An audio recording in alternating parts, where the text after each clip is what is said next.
رمضان پاکستان اللہ کا احسان ہے، رمضان پاکستان۔ اعوذ باللہ من الشیطان الرجیم،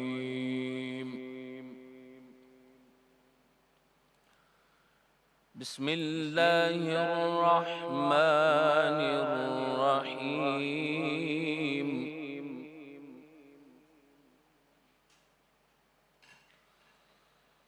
یا ایہا الذین آمنوا هل أدلكم على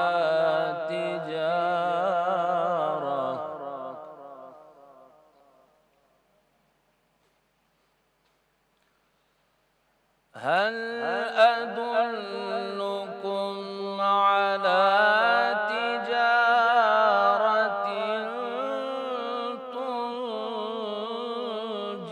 تنجيكم من عذاب أليم؟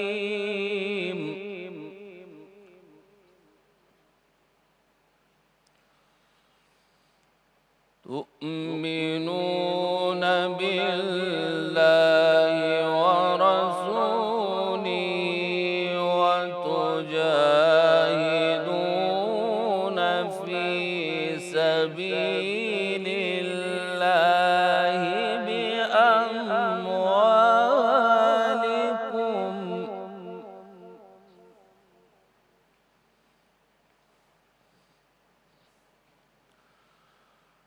وتجاهدون في سبيل الله بأموالكم، وأنفسكم،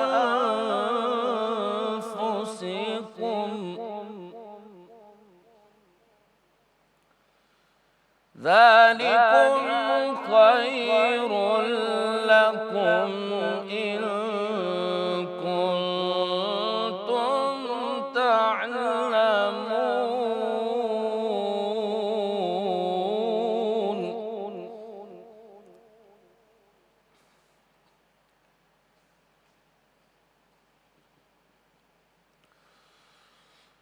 يا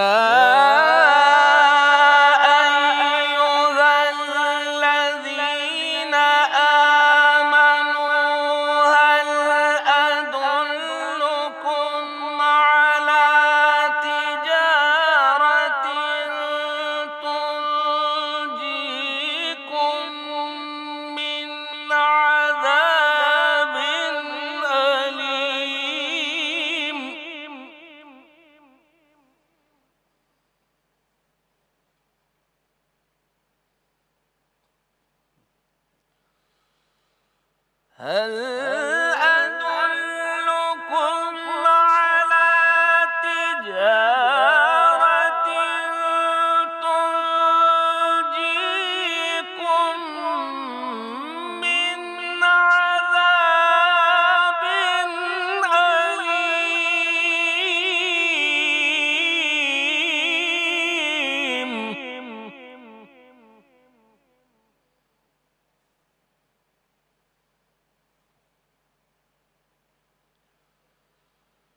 تؤمنون بالله ورسوله وتجاهدون في سبيل الله بأموالكم،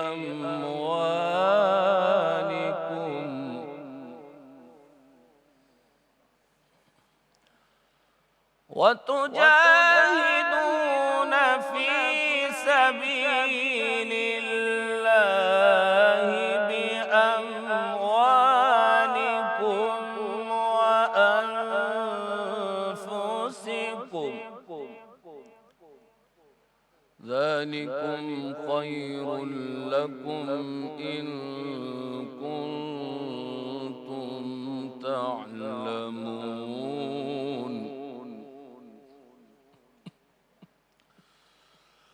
يغفر لكم ذنوبكم ويدخلكم جنات تجري من تحتها الأنهار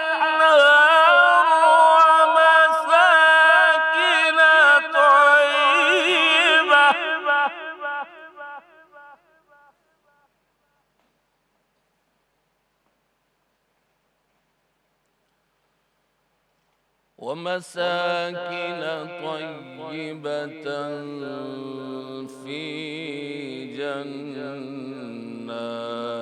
عدن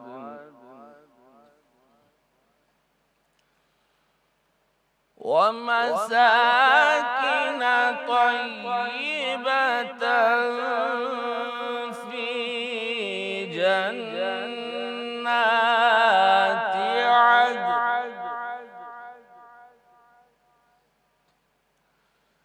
ذلك الفوز العظيم.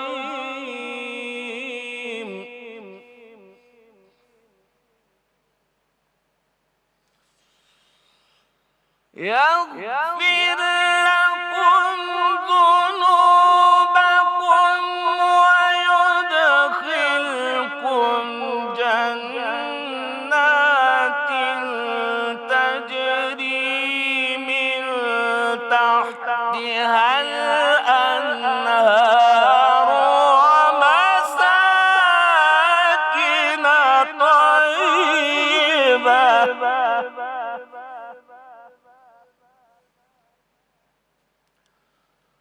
ومساكن طيبة في جنات عدن ذلك الفوز العظيم.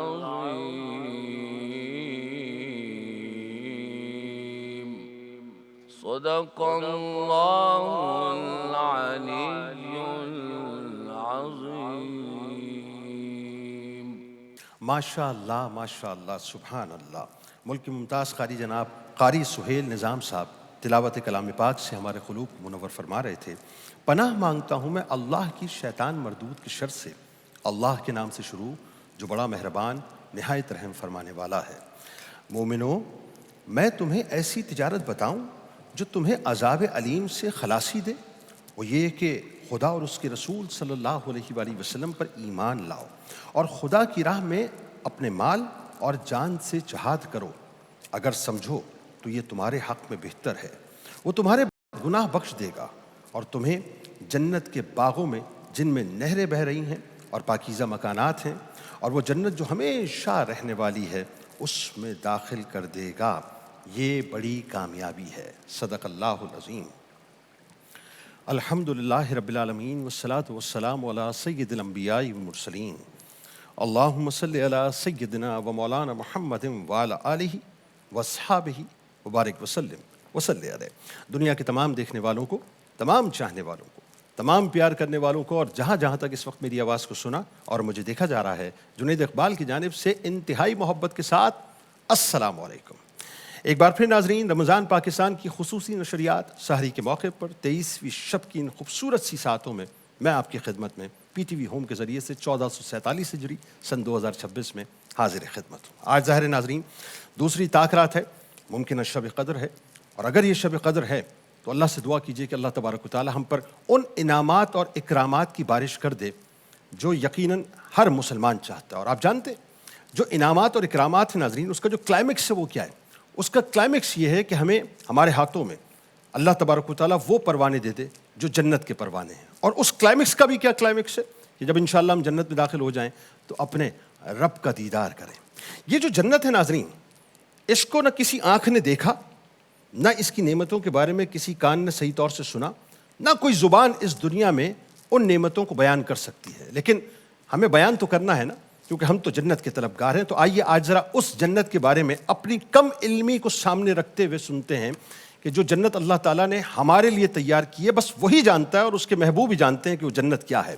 معاملہ یہ ناظرین کہ وہاں کی جو، پہلے عورتوں سے شروع کرتے ہیں، کہ وہاں کی جو کوئی عورت ہوگی نا، اگر وہ زمین کی طرف جھانکے تو زمین سے آسمان تک روشن ہو جائے اور خوشبو سے مکمل طور پہ بھر جائے، اور چاند سورج کی روشنی جو ہے وہ جاتی رہے اس کے مقابلے میں، اور اس کا دوپٹہ اگر دنیا و مافیا میں رکھ دیا جائے ناظرین تو اس سے زیادہ بہتر ہے۔ بلکہ یہاں تک آتا ہے کہ اگر حور اپنی ہتھیلی زمین و آسمان کے درمیان نکالے تو اس کے حسن کی وجہ سے خلائق فتنے میں پڑ جائیں، اور اگر اپنا دوپٹہ ظاہر کرے تو اس کی خوبصورتی کے آگے آفتاب ایسے ہو جیسے کہ چراغ کو رکھ دیا گیا ہے، اور اگر جنت کی کوئی ناخن بھر چیز دنیا میں ظاہر ہو جائے تو تمام آسمان اور زمین اس سے آراستہ اور پیراستہ ہو جائیں۔ یہ انشاءاللہ ہماری جنت ہے ناظرین۔ جنت کی اتنی جگہ جس میں کوڑا رکھا جائے ناظرین تو دنیا و مافیا سے وہ زیادہ بہتر ہے۔ جنت کتنی وسیع ہے اس کو اللہ اور اس کے رسول صلی اللہ علیہ وآلہ وسلم ہی بہتر جانتے ہیں، لیکن روایتوں میں آتا ہے کہ اس میں 100 درجے ہیں، 100 درجے، اور ہر 2 درجوں میں وہ مسافت ہے جو زمین اور آسمان کے درمیان، زمین اور آسمان یعنی تمام جتنا بھی آسمان ہے وہ ہمیں نہیں معلوم کتنے ہیں ناظرین، اور کتنی طویل زمین ہے، لیکن اس کے درمیان صرف 1 درجہ بلکہ 2 درجے جو ہیں اس کا فاصلہ ہوگا۔ جنت کے دروازے ناظرین اتنے وسیع ہیں کہ ایک بازو سے دوسرے بازو تک تیز گھوڑے کی 70 برس کی راہ ہوگی، پھر بھی جانے والے کو وہ کثرت ہوگی کہ مونڈے سے مونڈا چھلتا ہوگا، بلکہ بھیڑ کی وجہ سے دروازہ چرچرانے لگے گا۔ اس میں قسم قسم کے ناظرین جواہر کے محل ہوں گے، اور ایسے صاف و شفاف کہ اندر سے باہر کا اور باہر سے اندر کا دکھائی دے گا۔ جنت کی دروازے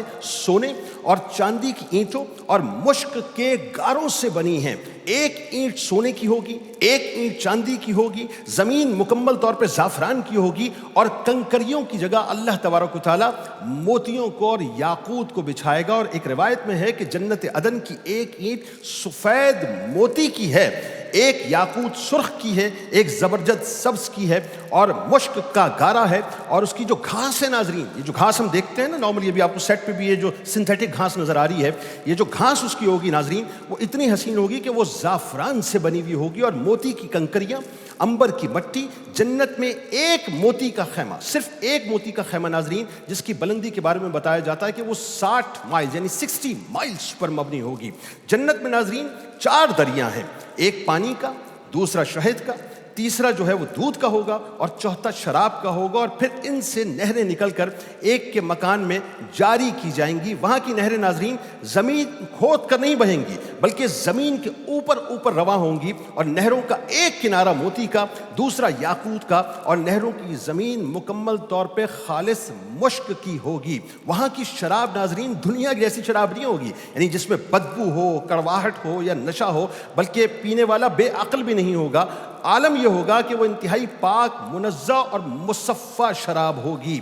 جنتیوں کو ناظرین جنت میں ہر قسم کے لذیذ کھانے ملیں گے۔ جیسے لوگ بہت فوڈی قسم کے ہوتے ہیں نا، وہ ذرا سنیں کہ جنت میں ہر قسم کے بہت ہی لذیذ، بہت ہی عمدہ کھانے ملیں گے۔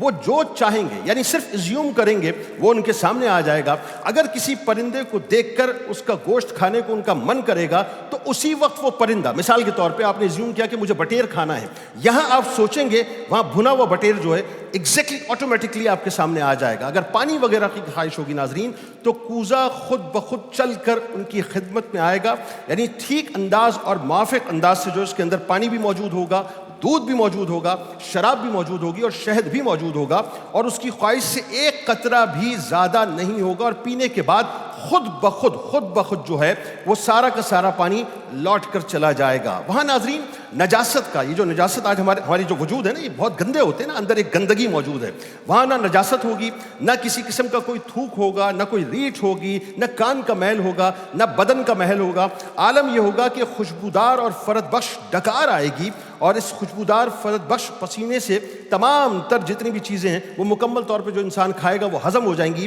اور ڈکار اور پسینے سے مشک کی خوشبو نکلے گی۔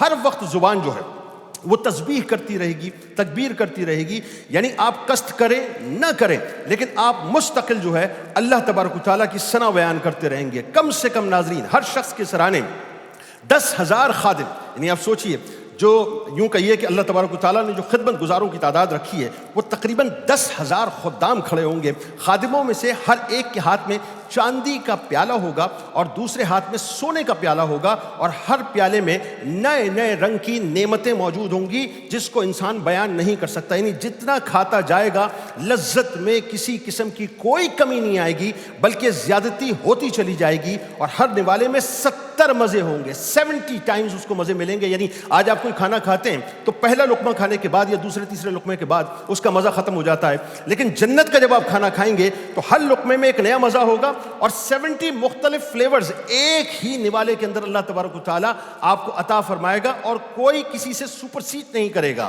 جنتیوں کے لباس ناظرین نہ پرانے ہوں گے، نہ ان کی جوانی فنا ہوگی، بلکہ پہلا گروہ جو جنت میں جائے گا ان کے چہرے ایسے روشن ہوں گے، ایسے روشن ہوں گے، ایسے روشن ہوں گے جیسے 14ویں کا چاند ہے، اور دوسرا گروہ جیسے کوئی نہایت حسین روشن ستارے کی مانند ہوگا. یعنی جتنے سب ہوں گے وہ سب جو ہیں وہ ایک دل ہوں گے، ایک قالب ہوں گے، ایک جان ہوں گے. کسی میں کسی قسم کا کوئی اناد نہیں ہوگا، کوئی بغض نہیں ہوگا، کوئی عداوت نہیں ہوگی، کسی قسم کا کوئی اختلاف نہیں ہوگا. اور سن لیجئے، جنتیوں کے جو سر کے بال ہیں، جو ان کی پلکیں، جو ہماری پلکیں اور بھویں ہوتی ہیں نا، یعنی وہ بنیادی طور پہ نہیں ہوں گے. یعنی عالم یہ ہوگا سب بے ریش ہوں گے، سرمگی آنکھیں ہوں گی، 30 برس کی 30 ایئرس کی جنتیوں کی عمر ہوگی، اور اس سے زیادہ کوئی بھی معلوم نہیں ہوگا. ادنا جنتی کے لیے ناظرین 80,000 خادم اور 72 بیویاں ہوں گی، اور ان کو ایسے تاج ملیں گے کہ ان میں ادنا موتی مشرق و مغرب کے درمیان روشن کیا جائے گا. یہ میرے آپ کے پروردگار نے جو جنت بنائی ہے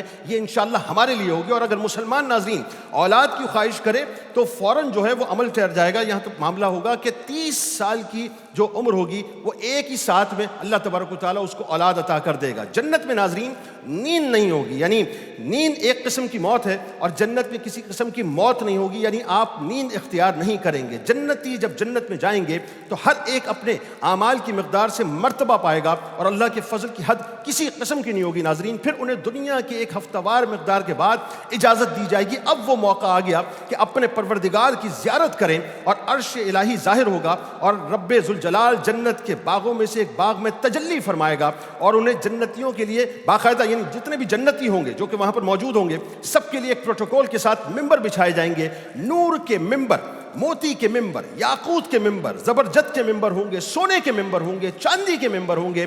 اور اس میں جو ادنا، یعنی یوں کہیے کہ جو ان کے جو ٹیلے ہوں گے وہ مشک اور عنبر کے ہوں گے، اور اس میں جو ادنا ہوگا وہ کوئی ادنا نہیں ہوگا بلکہ سب اعلیٰ ترین ہوں گے، سب اعلیٰ ترین ہوں گے. اور اپنے گمان میں کرسی والوں کو کچھ اپنے سے بڑھ کر نہ سمجھیں گے. اور خدا کا دیدار ایسا صاف ہوگا ناظرین جیسے آفتاب اور 14ویں رات کے چاند کو ہر ایک اپنی نگاہ سے دیکھتا ہے، اور ہر ایک کا دیکھنا دوسرے کے لیے مانی نہیں. اور اللہ تبارک و تعالیٰ ہر ایک پر تجلی فرمائے گا، ہر ایک پر تجلی فرمائے گا، اور فرمائے گا اے فلاں ابن فلاں، تجھے یاد ہے جس دن تو نے ایسا ایسا کیا تھا. یعنی دنیا کے بعض جو ان کی معاصی تھی وہ باقاعدہ یاد دلائی جائے گی. بندہ عرض کرے گا تو اے رب کیا تو نے مجھے بخش دیا ہے؟ فرمائے گا ہاں، میری مغفرت کی وسعت ہی کی وجہ سے تو آج اس مرتبے پر پہنچا ہے. اور سب ناظرین اسی حالت میں ہوں گے کہ ایک ابر چھائے گا اور اس پر خوشبو برسائے گا، اور اسی خوشبو میں ناظرین لوگ جو ہے ایک عجیب کیف و سرور میں مبتلا ہو جائیں گے. اور عالم یہ ہوگا کہ اللہ تبارک و تعالیٰ فرمائے گا کہ جاؤ اس کی طرف جو میں نے تمہارے لیے عزت تیار کر رکھی ہے، جو چاہو لے لو. اب سن لیجئے اگلی بات جو بڑی خوبصورت بات ہے اور دل کو بڑا یوں کہیے کہ اپنا سکون دیتی ہے، کہ اللہ فرمائے گا جاؤ اس کے لیے جو میں نے تمہارے لیے عزت تیار کی ہے. تو کہاں جائیں گے؟ وہاں جائیں گے، یعنی لوگ ایک بازار کی طرف جائیں گے. جیسے ملائکہ باقاعدہ انہیں گھیرے ہوئے ہوں گے، اور اس میں ہر وہ چیز جو ان کی آنکھوں نے، یعنی ان کی اس کی مثل جو ہے آنکھوں نے نہ دیکھی ہوگی، کانوں نے نہ سنی ہوگی، ان کے قلوب پر اس کا کسی قسم کا کوئی گمان نہیں گزرا ہوگا، وہ وہاں سے خرید و فروخت کریں گے. یعنی جنتی اس بازار سے باقاعدہ خرید و فروخت بھی کریں گے، باہم ملیں گے بھی. اور جو چھوٹے مرتبے والا بڑے مرتبے والے کو دیکھے گا اس کا لباس پسند کرے گا. انوز گفتگو ختم نہ ہوگی، خیال کرے گا کہ میرا لباس اس سے اچھا ہو جائے. اور یہ اس وجہ سے کہ جنت میں کسی کے لیے غم نہ ہو، اللہ تبارک و تعالیٰ اس کو اچھا لباس عطا کر دے گا۔ آغاز کرتے ہیں۔ ہمارے ساتھ جو دو شخصیات موجود ہیں یقیناً کسی تعارف کی محتاج نہیں۔ پہلی شخصیت آپ کے ہمارے ہم سب کے بہت ہی ہردل عزیز ممتاز ثنا جناب حافظ مظہر اشرفی صاحب، اور دوسری شخصیت ہیں ممتاز ثنا محترمہ سیدہ کوثر علی صاحبہ۔ آئیے قصیدہ بردہ شریف سے مزید اس محفل کے رنگ کو ابھارتے ہیں اور 23ویں شب میں اپنے رب کو مل کر راضی کرتے ہیں۔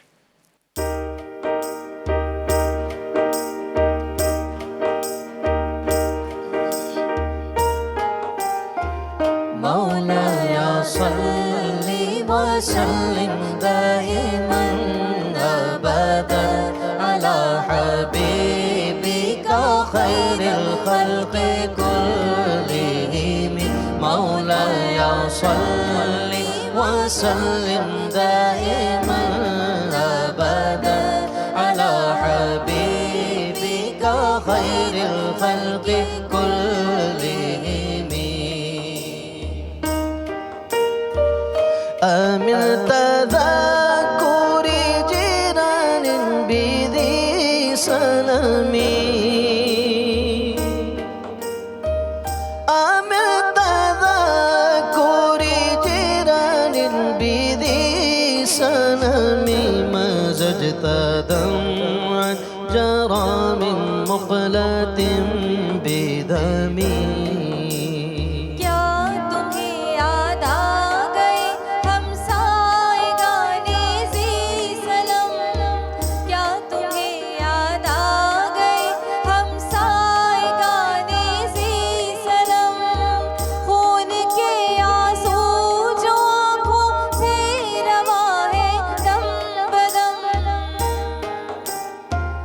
مولاي صل وسلم دائما أبدا على حبيبك خير الخلق كلهم أم هبت الريح من تلقاء كاظمة أم غبت الريح من تلقاء كاظمة ومضى البرق في ظلماء من عظامي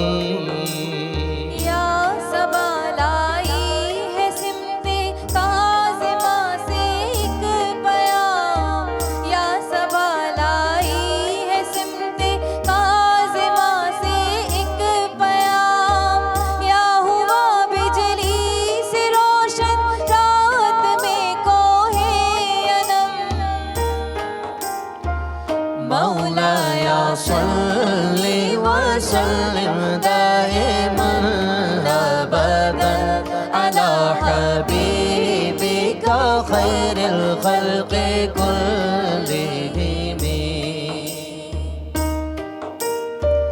فما لعينيك يكل تكفو فهمتا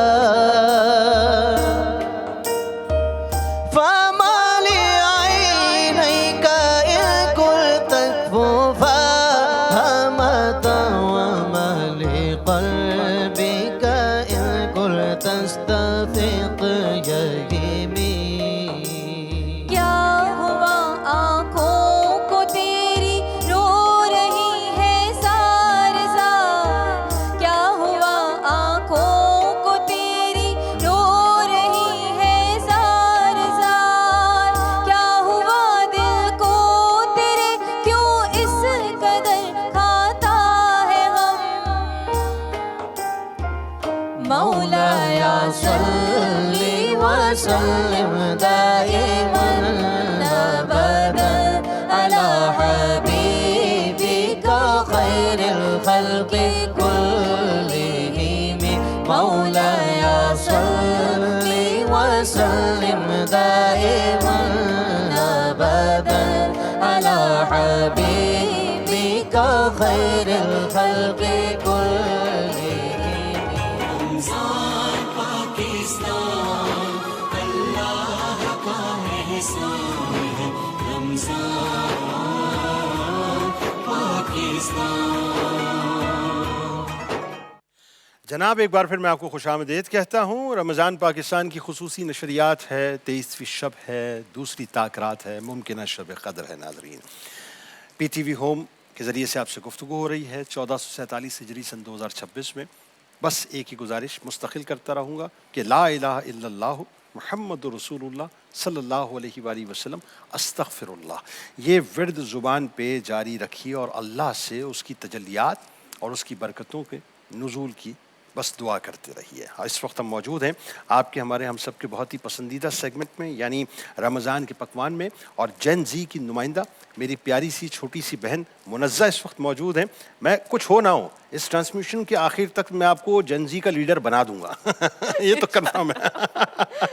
اچھا جی, پہلے تو السلام علیکم, خوش آمدید. اچھا بھائی, کیا بنانے جا رہی ہیں آج, پہلے یہ بتائیے. آج جو بن رہا ہے وہ بھی ایک اسمودی بن رہی ہے. ٹھیک ہے. مینگو انرجی اسمودی ہے. کیا زبردست آپ کام کر رہی ہیں آج کل, مطلب یہ اسمودی جو آپ بنا رہی ہیں نا, یہ بہترین کام کر رہی ہیں آپ. اچھا, اس کے اندر ہم کوئی چینی کا استعمال نہیں کریں گے کیونکہ اس کے اندر ہم ڈیٹس کا استعمال کر رہے ہیں, اور ساتھ ہی اس میں مینگوز استعمال کر رہے ہیں. Very good. فروزن مینگوز ہیں میرے پاس, تو کیونکہ ابھی ظاہر ہے تھوڑا سا سیزن نہیں ہے نا, سیزن آنے والا ہے انشاءاللہ, اور ہم پھر اور اچھے طریقے سے اس کو ایک آپ نے پریزنٹیشن کے لیے گلاس بنانا ہے, اور ایک آپ نے جو ہے نا اپنے بڑے بھائی کے لیے مخصوص الگ کر دینا ہے. بالکل کسی کو دکھانا نہیں ہے, آپ بتانا ہے. بالکل بالکل. اچھا, میرے جگ میں ملک ایڈ کر لیا, اس میں کریم بھی ایڈ کر سکتے ہیں لیکن پھر وہ تھوڑی سی انہیلدی ہو جائے گی کیونکہ ظاہر ہے کریم اس میں ایڈ ہو جائے گی. بٹ اب ہم اس کے اندر ایڈ کر رہے ہیں مینگوز. Very good. ساتھ میں یہاں پہ میرے پاس کچھ بادام ہے, یہ میں اس کے اندر ایڈ کر دوں گی. دماغ چلتے رہنا چاہیے. اوٹس ہے میرے پاس, ٹھیک ہے, اوٹس بھی اس کے اندر ایڈ ہو جائیں گے, اور کھجوریں اس کے اندر ایڈ ہوگی. مطلب فل پاور پیک ہے یہ. بالکل بالکل ایسے ہی ہے. پھر کسی وائٹامن کی ٹیبلٹ کی ضرورت نہیں ہے آپ کو. بالکل ایک اسمودی آپ پی لیجیے, بس کافی ہے. بالکل. اور اس کے اندر کچھ بھی میٹھا ہم نے الگ سے سویٹنر ایڈ نہیں کیا, ضرورت ہی نہیں ہے. بالکل نہیں نیچرل, نہیں نیچرل رہنے دیں اس کو. ہاں جانے دیں, بس جلدی جلدی بنائیں بس. اب اس کو بلینڈ کر لیں گے. چاہیں تو آپ آئس ایڈ کر لیں. نہیں, اس کے اندر کیونکہ مینگوز آلریڈی فروزن ہے. ہاں فروزن ہے, ہاں پھر ٹھیک. وہ ٹھنڈے تھے تو اس لیے زیادہ نہیں, کیونکہ گلا خراب ہونے کا خطرہ بھی ہے. چل گڈ.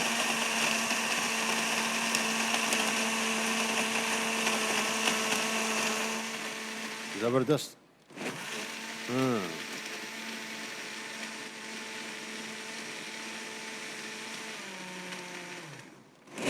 زبردست, واہ.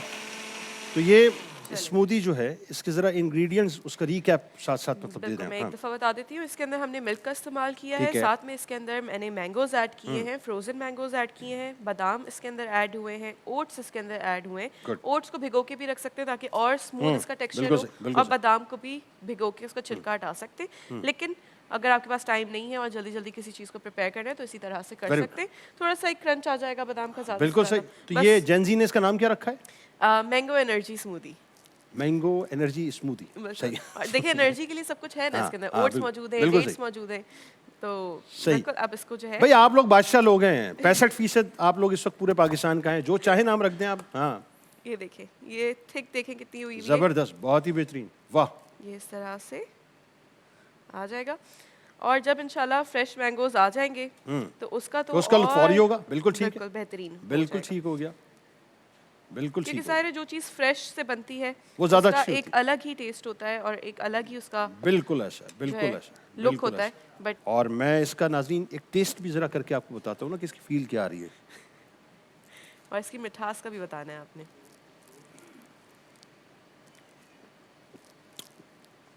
100 out of 100. ماشاء اللہ, جزاک اللہ, ماشاء اللہ. سلامت رہیے. رمضان پاکستان اللہ کا احسان ہے, رمضان پاکستان. تو جناب اب آپ کو لیے چلتے ہیں ایک ایسے سیگمنٹ کی جانب جو آپ کا ہمارا بہت ہی پسندیدہ سیگمنٹ ہے, اور یقیناً اس میں آپ چاہتے ہیں کہ قرآن اور سنت کی روشنی میں اپنے مسائل کا حل تلاش کریں. آپ کے ہمارے ہم سب کے انتہائی قابل احترام, ہر دل عزیز, ممتاز روحانی اسکالر جناب آغا منہاج صاحب ہمارے ساتھ موجود ہیں, جو انشاءاللہ آپ کے مسائل اور خوابوں کے جو حوالے سے آپ کے سوالات آتے ہیں اس کی تعبیر بھی ساتھ ساتھ انشاءاللہ قرآن اور سنت کی روشنی میں بتائیں گے. آغا صاحب السلام علیکم. وعلیکم السلام ورحمۃ اللہ. جنید بھائی کیسے مزاج ہیں؟ مزاج الحمدللہ بہت اچھے ہیں آغا صاحب, لیکن وہی بات ہے 23ویں شب آ گئی, جی ماشاءاللہ. اور دوسری تاخرات آ گئی، ممکنہ شب قدر آ گئی، رمضان المبارک آہستہ آہستہ ہمارے درمیان سے جدا ہو کے جا رہا جی ہے. بالکل ایسے ہی ہے. تو جہاں ایک یہ کیف و سرور ہے کہ اللہ کا فضل ہے کہ اللہ تبارک و تعالیٰ نے جو ہے ہم پہ یہ کرم کیا کہ ہمیں رمضان عطا کیا، وہاں ایک غم کی سی بھی کیفیت ہے کہ بھی آہستہ آہستہ رمضان جا رہا ہے. آپ خواب سب سے پہلے، اور اس حوالے سے تعبیر آپ بتائیے کہ میں نے خواب میں امرود کھائے، ایک دعوت تھی، تمام رشتہ دار اس میں موجود تھے، امرود صرف میں کھا رہا تھا اور امرود بہت میٹھے تھے. یہیں سے آغاز کیے. اعوذ باللہ من الشیطان الرجیم، بسم اللہ الرحمن الرحیم، اللہم صلی علی سیدنا مولانا محمد وعلی آلہ وصحبہ وبارک وسلم علیہ. السلام علیکم ورحمۃ اللہ وبرکاتہ. اللہم اجرنا من النار، اللہم اجرنا من النار کی کثرت کیجیے، کیونکہ آج 23ویں شب ہے، ممکنہ شب قدر ہے، اور سورہ قدر انا انزلناہ فی لیلۃ القدر، کیونکہ یہ ماہ مبارک جو ہے یہ نزول قرآن کا ماہ مبارک ہے، اور ان 5 تاک راتوں میں ہم نے حضرت جبرائیل علیہ السلام سے یہ نیت کر لیجئے کہ وہ جب آج تشریف وہ لائیں تو ہم سے بھی کاش وہ مصافحہ کر کے جائیں. تو ہمیں کم سے کم 100 مرتبہ اپنے گھر کے تمام افراد کو کہہ دیجئے کہ وہ کم سے کم 100 مرتبہ جو ہے وہ سورہ قدر لازمی پڑھیں. اچھا، خواب کی تعبیر کے حوالے سے یہ صاحب جو ہے نا یہ حرام سے جنید بھائی بچتے ہیں. یہ صاحب جو ہے وہ حرام سے بچتے ہیں، حلال کی بڑی کوشش کرتے ہیں، اپنی اولاد کو کبھی انہوں نے حرام نہیں کھلایا، اپنے بچوں کو کبھی حرام کی ترغیب نہیں دی، کبھی کوئی انہوں نے مطلب جو ان کے معاملات نظر آ رہے ہیں تو یہ حرام سے بچتے ہیں. اور حلال کی جو بھی اللہ تبارک و تعالیٰ کی طرف سے جو ٹیسٹ اور امتحانات آتے ہیں نا، کہ جب آپ کے سامنے حرام کا لقمہ پڑا ہوا اور آپ اللہ کے خوف سے حرام کا لقمہ چھوڑ دیں، آپ کو کوئی ایسی اپرچونٹی مل جائے کہ یہ کام میرا کرا دو اور میں تمہیں اس پہ کروڑوں روپے رشوت کے دے دوں گا، اور وہ اللہ کی رضا کے لیے چھوڑ دیں، تو آپ کو وہ کہیں اور سے مل جائے گا. اللہ. اور وہ جو کہیں اور سے آپ کو ملے گا وہ برکت والا ملے گا، سکون والا ملے گا، عافیت والا ملے گا. ایسا پیسہ جو ڈاکٹر کے پاس چلا جائے، اس سے تو انسان بے روزگار ہی اچھا ہو. کم سے کم خیر کی امید تو اللہ کی ذات سے لگی رہے گی نا. یقیناً. تو یہ ان کا انشاءاللہ حلال سے یہ محبت کرتے ہیں، اس لیے ان کو حلال رزق وافر مقدار میں ملے گا، اور انشاءاللہ ان کی حلال نعمتیں حاصل ہوں گی. بار بار حج بیت اللہ کا اور عمرے کا مکہ مدینے کا سفر انشاءاللہ رہے گا، اور بہت گھر میں ان کے جو ہے نا ماشاءاللہ کرم کی برسات ہوگی، ان کے کاروبار پر، ان کے روزگار پر، ان کی صحت کے اوپر، ان کی فیملی پر، ان کے اہل و عیال پر انشاءاللہ تبارک و تعالیٰ بڑے کرم کے سائے رہیں گے انشاءاللہ الرحمن. انشاءاللہ. اچھا جی، دوسرا سوال ہے عمان مسقط سے. سوال یہ ہے کہ خاندانی دشمنی عروج پر ہے اور ساتھ ساتھ کاروباری دشمنی بھی بہت ہے، تو اس سلسلے میں کوئی وظائف آپ فرمائیے. ایک بہت اچھا وظیفہ ہے، سورہ بقرہ کی آیت نمبر ہے 18، سمن بکمن عمیٌ فہم لا یرجعون. سمن بکمن عمیٌ فہم لا یرجعون. یہ آپ عشاء کی نماز کے بعد 111 مرتبہ پڑھ کر جو آپ کے دشمن ہیں یا جو آپ کے مخالفین ہیں ان کی طرف آپ تصور کر کے دم کر دیجئے.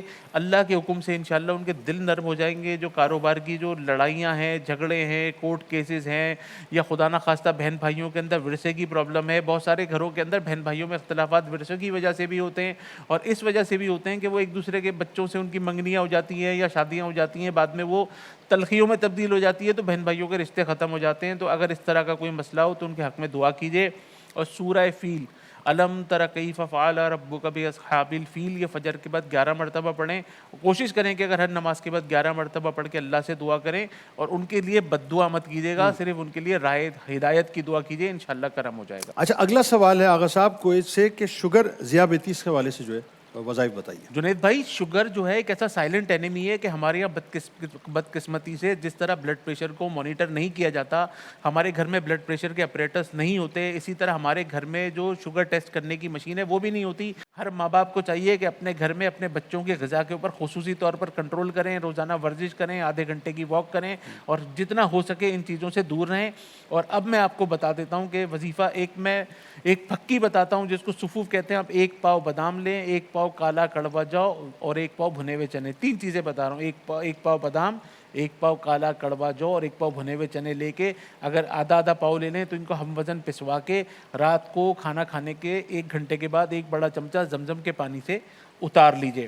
ایک پاؤ بادام، ایک پاؤ کالا کڑوا جاؤ، ایک پاؤ بھنے ہوئے چنے ہم وزن پسوا کر ایک پنسار کی دکان سے، اور رات کا کھانا کھانے کے 1 گھنٹے کے بعد ایک بڑا ٹیبل اسپون زمزم سے اتار لیجئے اور نگل لیجئے. اور میتھی دانہ پسا ہوا، حضور علیہ الصلوۃ والسلام کی حدیث مبارکہ کے مفہوم کے مطابق اگر پتہ چلے کہ یہ میتھی دانہ جو ہے یہ کیا ہے تو یہ سونے کا بھاؤ بکے، سونے کے بھاؤ میں یہ بکے گا، تو میتھی دانے کا آدھا ٹی اسپون اسی کے ساتھ الگ سے پہلے یہ آپ نے جو چھفوف بنایا ہے یہ لے لیجئے، اس کے بعد 5-7 منٹ کے بعد ½ ٹی اسپون میتھی دانہ پسا ہوا وہ لے لیجئے، اور اس کو پانی سے اتارنا ہے، زمزم سے اتارنا ہے. اچھا، یاسین شریف کی آخری 2 آیات، یاسین شریف کھولیں گے، انما امرہ اذا اراد شیئا ان یقول له کن فیکون فسبحان الذی بیدہ ملکوت کل شیء والیہ ترجعون. یاسین شریف کی آخری 2 آیات کو ہر نماز کے بعد 11 مرتبہ پڑھیں اور اپنے اوپر دم کریں. انشاءاللہ یہ شوگر کا مرض ریورسیبل ہے، یہ چلا جاتا ہے، لیکن آپ کو کچھ احتیاطیں کرنی پڑتی ہیں. ہر 3 مہینے کے بعد HbA1c کا ٹیسٹ کرائیے. یہ انشاءاللہ صفوف استعمال کیجیے، اور یہ صفوف جب استعمال کریں تو خدا کا واسطہ انسولین کو چھوڑ مت دیجیے گا، اپنی شوگر کی ٹیبلٹس کو چھوڑ مت دیجیے گا. یہ انشاءاللہ استعمال کرنے سے خود بخود جب آپ کی شوگر کنٹرول میں انشاءاللہ آ جائے گی تو اپنے ڈاکٹر کے مشورے سے اس کو کم کیجیے گا انشاءاللہ. بہت شکریہ آغا صاحب، آپ تشریف لائیں. جزاک اللہ بھائی. ناظرین ہمارے ساتھ جڑے رہیے، ایک مختصر سا وقفہ ہے، لوٹ کے انشاءاللہ علم کے موتیوں میں آج ظاہر ہے بات ہونی ہے بہت ہی خوبصورت پیرائے میں جنت کے حوالے سے، کیونکہ جنت ہے تو بہت عظیم، لیکن جنت ملے کیسے یہ ایک سوال ہے. ملاقات کرتے ہیں آپ سے ایک مختصر سے کوئی. رمضان پاکستان اللہ کا احسان ہے، رمضان پاکستان. جناب ایک بار پھر میں آپ کو خوش آمدید کہتا ہوں. سیگمنٹ ہے علم کے موتی، اور آج ماشاءاللہ 5 ممتاز شخصیات ہمارے ساتھ موجود ہیں. 23ویں شب ہے، دوسری تاکرات ہے، ممکنہ شب قدر ہے، 1447 ہجری سن 2026 میں. ناظرین میں پی ٹی وی ہوم کے ذریعے سے آپ کے سامنے. پہلی شخصیت آپ کے ہمارے ہم سب کے انتہائی قابل احترام، ممتاز عالم دین، ممتاز اسکالر، ماشاءاللہ ممتاز حافظ قرآن، ممتاز قاری، بہت ہی خوبصورت گفتگو کرتے ہیں. جناب ڈاکٹر جمیل راٹھور صاحب ہمارے ساتھ موجود ہیں. ڈاکٹر صاحب السلام علیکم. وعلیکم السلام. خوبصورت گفتگو ہم کرتے ہیں لیکن خوبصورت آپ نظر آ رہے ہیں ماشاء اللہ. آپ کا حسن زن ہے. دوسری شخصیت آپ کے ہمارے ہم سب کے بہت ہی پیارے ہیں، جتنا روشن چہرہ اتنی ہی روشن گفتگو، ممتاز عالم دین محترم جناب مفتی نور رحمانی صاحب ہمارے ساتھ موجود ہیں. آپ کو بھی خوش آمدید، السلام علیکم. وعلیکم السلام. تیسری شخصیت انتہائی قابل احترام ہمارے اساتذہ میں شامل ہیں، اور یہ پی ٹی وی کی سمجھ لیجئے کہ ایک رونق ہے ماشاءاللہ. پروفیسر ڈاکٹر محمد احمد قادری صاحب ہمارے ساتھ موجود ہیں. آپ کو بھی خوش آمدید، السلام علیکم. وعلیکم السلام ورحمۃ اللہ. اور چوتھی شخصیت آپ کے ہمارے ہم سب کے انتہائی قابل احترام سینئر شناخہ ماشاءاللہ. پاکستان میں جب بھی نعت خوانی کی تاریخ لکھی جائے گی تو ان کے نام کو کبھی بھی فراموش نہیں کیا جائے گا. جناب رئیس قدری صاحب ہمارے ساتھ موجود ہیں. آپ کو بھی خوش آمدید، السلام علیکم. بہت شکریہ. وعلیکم السلام ورحمۃ اللہ وبرکاتہ. اور پانچویں شخصیت حیدرآباد سے خاص طور پہ تشریف لائے ہیں. میں اگر یہ کہوں کہ حیدرآباد کے ماتھے پر یہ نعت خوانی کی دنیا کے اندر ایک جھومر کی طرح ہیں تو اس میں کوئی دوسری رائے نہیں ہے. عمران سوروردی صاحب ہمارے ساتھ موجود ہیں. آپ کو بھی خوش آمدید، السلام علیکم. بہت شکریہ. سب سے پہلے رئیس قدری صاحب آپ موجود ہوں اور آپ سے آغاز نہ ہو تو یہ پروٹوکول بنتا نہیں ہے. بسم اللہ فرمائیے سرکار کی بارگاہ. خدا کا ذکر کریں، ذکر مصطفیٰ نہ کریں،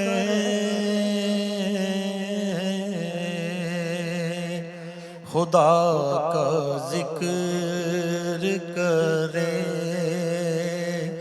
ذکر مصطفیٰ نہ کرے، ہمارے منہ میں ہو ایسی زبان خدا نہ کرے، ہمارے منہ میں ہو ایسی زبان خدا نہ کرے. کہا خدا نے شفاعت کی بات محشر میں، کہا خدا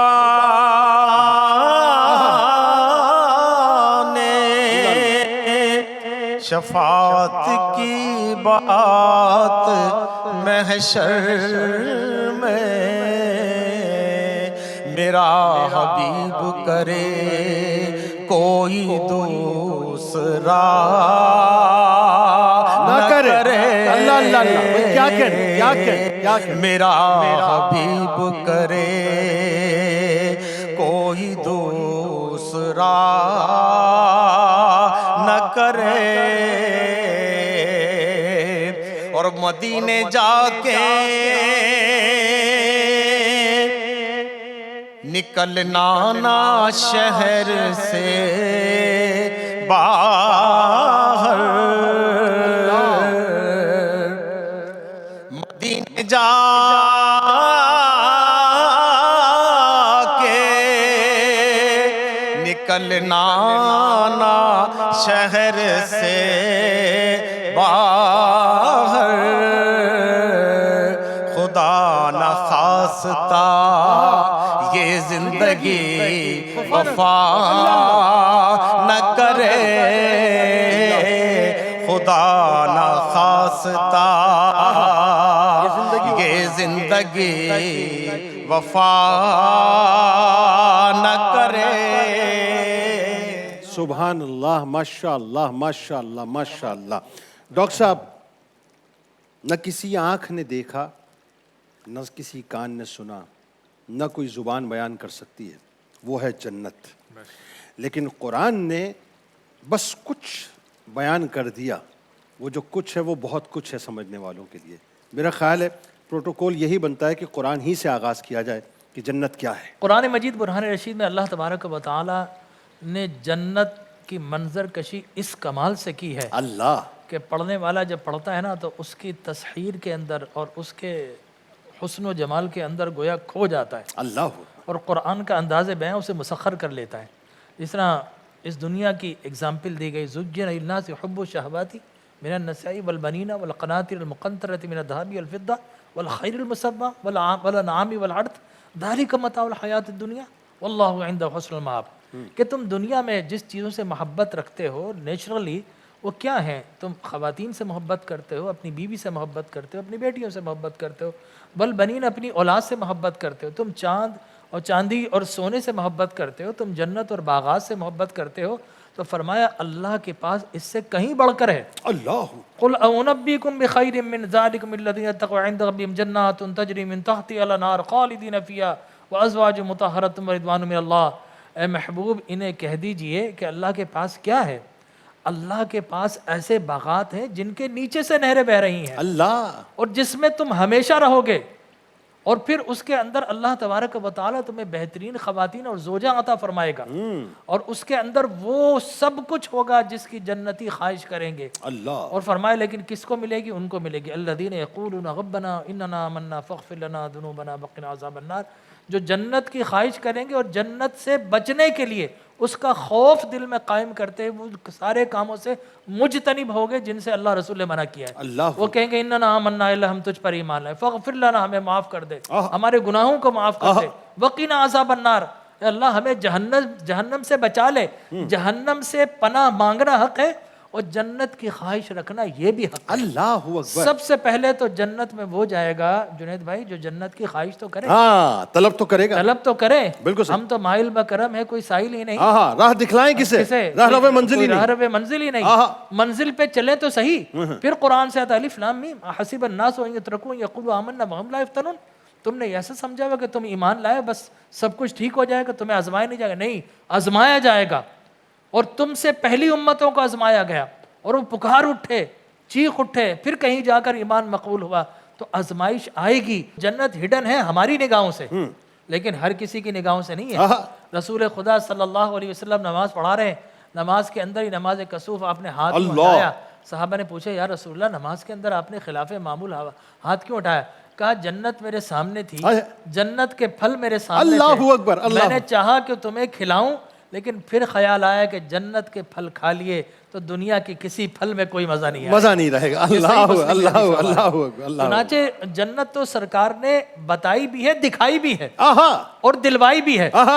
صحابہ کرام رضوان اللہ تعالی اجمعین حضور جنت کی گارنٹی دیا کرتے تھے۔ اللہ اکبر۔ آپ نے جیسا فرمایا نا، دو اعضاء کی گارنٹی مجھے دے دو اور جنت کی گارنٹی مجھ سے لے لو، اور دونوں جو ہے بون لیس ہیں, ٹھیک ہے نا. کہا کہ اپنی شرم گاہوں کی اور اپنی زبان کی کر لو, ان دو کی حفاظت تم کر لو, جنت مجھ سے لے لو. بھئی ربیعہ بن کعب کا کیا معاملہ ربیعہ بن کعب آ گئے, یا رسول اللہ مانگو, جنت دے دی, ہاں اور بھی کچھ مانگو. کہا یا رسول اللہ جنت مل گئی, جنت میں آپ مل گئے, اور کیا مانگو, سب کچھ مل ٹھیک ہے نا, سب کچھ. تو حضور اکرم صلی اللہ علیہ وسلم صدیق فی الجنہ, عمر فی الجنہ, عثمان فی الجنہ, علی فی الجنہ, زید فی الجنہ, یہ جنت کی ڈگریاں رسول اللہ نے دی بھی ہیں, دکھائی بھی ہیں, بتائی بھی ہیں. چنانچہ جنت میں جانے کے لیے ایک تو سب سے پہلے یہ کہ آپ کو شہادت اخلاص کے ساتھ, بالکل ٹھیک ہے نا. اور اس کے بعد جو ہمیں روایات ملتی ہے, جس کا آخری کلمہ لا الہ الا اللہ ہوگا وہ جنت میں جائے گا. بالکل. پھر کسی صحابی نے پوچھا یا رسول اللہ جنت میں کون سے اعمال لے کے جائیں گے؟ آپ نے فرمایا واتق اللہ وحسن الکلام وحسن الخلق. جنت میں وہ جائے گا جو اللہ سے ڈرتا ہوگا اور جس کا اخلاق بہترین ہوگا. سبحان اللہ. لہٰذا میں بولتا ہوں جنت میں سب جانے چاہتے ہیں, مرنا کوئی نہیں چاہتا. مرنے سے مراد وہ موت نہیں, مرنے سے مراد ہے اپنی کچھ خواہشات کو مارنا پڑے گا, اللہ کے حکم پر چلنا پڑے گا. جنت انشاءاللہ رسول اللہ کے غلاموں کے لیے, رسول اللہ نے جنت دکھائی بھی ہے اور رسول اللہ نے جنت ہمیں انشاءاللہ اپنے غلاموں کے ذریعے بسائی بھی ہے. سبحان اللہ. بھئی ایک مقولہ بڑا مشہور ہے نا کہ پہلا قدم نفس پہ رکھ دو, دوسرا داخل جنت کر دے گا. مسئلہ پہلے قدم کا ہے کہ وہ نفس پہ نہیں رکھا جا رہا. اور جس انداز سے اللہ تبارک و تعالیٰ نے اور سرور دو جہاں صلی اللہ علیہ وآلہ وسلم نے, میں تو یہ سمجھتا ہوں کہ جو چیزیں ہڈن رکھی ہیں یہ بھی ہماری عقل کے مطابق ہے. پیمانے اتنے ہی ہیں نا, اگر پیمانے بڑے ہوتے تو ظاہر اور بھی بات کھل جاتی, لیکن جتنا کھولا پیمانوں کے مطابق کھولا. لیکن جو کھولا وہ ایسا کھولا کہ دنیا میں کوئی بیان نہیں کر سکتا, دنیا میں کوئی آنکھ دیکھ نہیں سکتی, نہ کسی نے دیکھا, نہ دنیا میں کسی کان نے سنا. بتائیے ذرا, سرکار علیہ السلام بھی تو بیان کرتے نا جنت کا نقشہ. نحمد و نصلی علی رسولہ الکریم, اما بعد فاعوذ باللہ من الشیطان الرجیم, بسم اللہ الرحمن الرحیم. تمام تعریفیں اللہ سبحانہ و تعالیٰ کے لیے اور درود و سلام و اللہ کے رسول, ہم سب کے آقا, ہم سب کے مولا, تاجدار مدینہ, تاجدار ختم نبوت حضور محمد الرسول اللہ صلی اللہ علیہ وآلہ وسلم. جس طرف آپ نے اشارہ کیا, شروع میں ایک بات کہنا چاہوں گا. ایک ہوتی ہے من چاہی زندگی, ایک ہوتی ہے اللہ چاہی زندگی. اور جو اللہ چاہی زندگی کو اپنا لے تو پھر جنت اس کو چاہتی ہے. پھر حدیث رسول صلی اللہ علیہ وآلہ وسلم ہے, میرے نبی علیہ السلام شاہ فرماتے ہیں میں نے جبرائیل کو بھیجا کہ جاؤ جنت کو دیکھ کر آؤ. جب وہ جنت کو دیکھ کر آئے گا, پروردگار اس میں جو خوبصورتی ہے, اس میں جو کمال ہے, اس میں جو حسن ہے, اس کا جو انداز ہے, اس کے جو بہتے ہوئے دریا ہیں, اس کے جو خوبصورت محلات ہیں, جو باغات ہیں, جو اس میں نعمتیں ہیں, اس میں جو رحمتیں ہیں, اس میں جو برکتیں ہیں, اے پروردگار جو اس کو دیکھے گا یا سنے گا وہ اس سے دور تو جا نہیں سکتا, لگتا سب اس میں ہی جائیں گے. اب اللہ سبحانہ و تعالیٰ نے جنت کے, ناظرین بھی توجہ رکھیے گا, جنت کے ارد گرد ایک باڑ لگا دی. وہ آزمائش کی, پریشانی کی, تکلیف کی, جو رکاوٹوں کی, بیماری کی, تکلیف کی, اس دنیا میں قید خانے والی تمام باڑ لگا دی. اور پھر اللہ سبحانہ و تعالیٰ نے کہا جاؤ جبرائیل پھر دیکھ کر آؤ. کہا پروردگار لگتا ہے تو اب اس میں کوئی جا نہیں سکے گا.